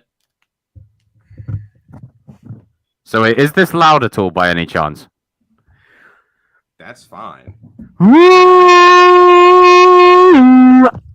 Anything? That's loud, sir. Damn, sorry. It's because I can't hear it. It's just, yeah, sorry. But look at those posters right there. Look at that great poster selection. Got to get him a poster of Zack Snyder in the middle there. Danny, everyone raise a toast to Danny in the chat for raising. No, not raising. Assembling the badass list as normal. Love it. And I love his poster selection. Holy shit, that's nice. I need to get my posters back, man. Fuck's sake. Yeah, I'm here with a white wall and it look boring as fuck. Evan, the man with the plan. And Evan's posters thanks in for the popping back. on, sir. Is Dugan needed? No, Dugan's not needed. Oh, really? No. Oh, that's disappointing. No, I would have assumed that you would have said he's. Yeah. Can I Okay, say, so this this is addition by subtraction. A true Cobra feels no sympathy for its meals. Okay, there we go. Chosen One's taking it back over fully. And then nah. We're not gonna do that. We ain't doing that. This is the shortest King stream we've ever done. It's under 4 hours. Like We've done shorter. We've done like 2 hours ones before. Have we? Mm-hmm. If this Not feels including like watch quite parties. short for a normal King stream, apart from the watch parties. Which I can't wait. This month's watch parties are gonna be good. It's gonna be great. Can't wait for Every it. on Friday. Come Now, on. everyone that's watching right now, you'll go like this stream. Timestamp down in the comment section below. This is fucking. I mean, to be fair, there's a lot of moments in this stream that are probably so memeable. I'm gonna rewatch this stream tomorrow just to see. It's just good business. Sorry, King Evan, you two this stream were cracking me up hard. Yeah, that were hilarious. There's It's just good business. Wow, you need to wash your mouth out. It's just good business. Yeah, but that's not. But it's not needed. It is. And now we've got, it's great. It's great. Bring on season 5. Bring on season 5. Bring it on, baby.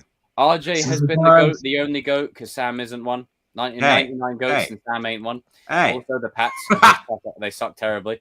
Hey. That's it. There you go. Enough said. Watch your You're mouth. finished. Talk about my thank you, Danny, for assembling that list again, as always. Badass mofo. We're gonna go back to old school this month, baby. Mhm. Back to formula. Evan. And go on, I'll let you say your little piece. Same as go. See you guys Friday. I respectfully disagree, but I'm going to say what Dimitri said to Robbie and Sam. I support your right to choose. Yeah, season 5 this Friday. Even though I think your choice is bloody poor. Shut the hell up. Okay. Oh! Season 5. Can't wait. Season 5. Yeah. Season 5. I'm gonna give them Oatmeal is my winging. gun You're show damn right. Season 5 is almost there. Evan, Almost can you there. read that out for me? No, Evan, don't. Evan, read it out. Oatmeal is endgame. Put some soap in your mouth, Evan. That's what they got. Rodney But that's Rosenberg not- said. But that's I'm not sorry. needed. Before we end, the man said put some soap in your mouth. But that's not. Yeah, that's probably not going to happen. Oh. Oh, Lord. But, it doesn't matter because at the end of the day, I will take one Top Gun Maverick over Half half of the them. MCU. Although right. King will take the moment 1 bar of soap in the mouth over half the MCU. Nah, I ain't doing all that, bro. No cheese, bro. I don't roll that way.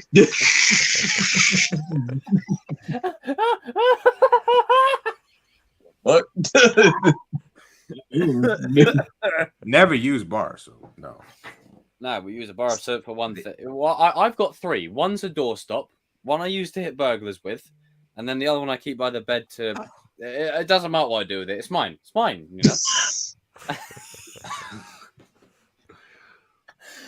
And that's a Ricky Gervais reference. Everyone in the chat, thank you for tuning in. Anyway, Evan has been Evan. Danny has been Danny. Season RJ 5, has baby. been RJ. Ray Jigger. And I have been the Chosen One. That's my new name now, the Chosen One.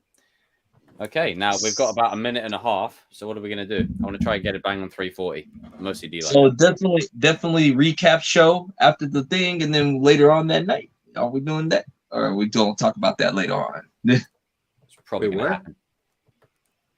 So what? Straight Recap. reaction after, and then do a proper stream in the evening. Oh, we can definitely do that. We can definitely do Like that. Rash- this is like I feel like Rash- every single one of us by the end of the finale is just going to, coffee? Just make sure to record our reactions because I think there's going to be a lot of going absolutely mad. In just good a way. fair few. A fair few. Like, I think there's going to be moments where we just lose our shit, And then when certain moments happen, we'll all have this energy. Ciao! A chow. I can't do it. Just 'cause it's- And 6 hours with the private stream. Hello there. Yeah. Wait, how long will it roughly be? You reckon? Probably about 6 hours? 5.5 to 6 hours, depending on how. It's shorter than this year. I mean, last year. Cody Yep, I'm kind gonna of be said no. Shamoon kind of said how long the finale was. Like it's not like an hour, but it feels quite long. So it's. Wasn't the finale last season like almost an hour? That was only like 40 minutes. That's crazy. Was like that's. It felt like an hour. It was only. But everyone, thank you for tuning in. Another stream, another day, another stream. Thank you for tuning in to Kings of Pop Culture number 22. We'll see you next week for Cobra Kai discussion. You know, it'll just be full on Cobra Kai season 5. Just everywhere. Thank you, RJ, for joining me, brother. Thank you, King. Thank you, Evan. And Natalie, Cool Game Boy, Morgan, Lisa, Rodney, Tristan, and many more. Thank you for tuning in. Peace out.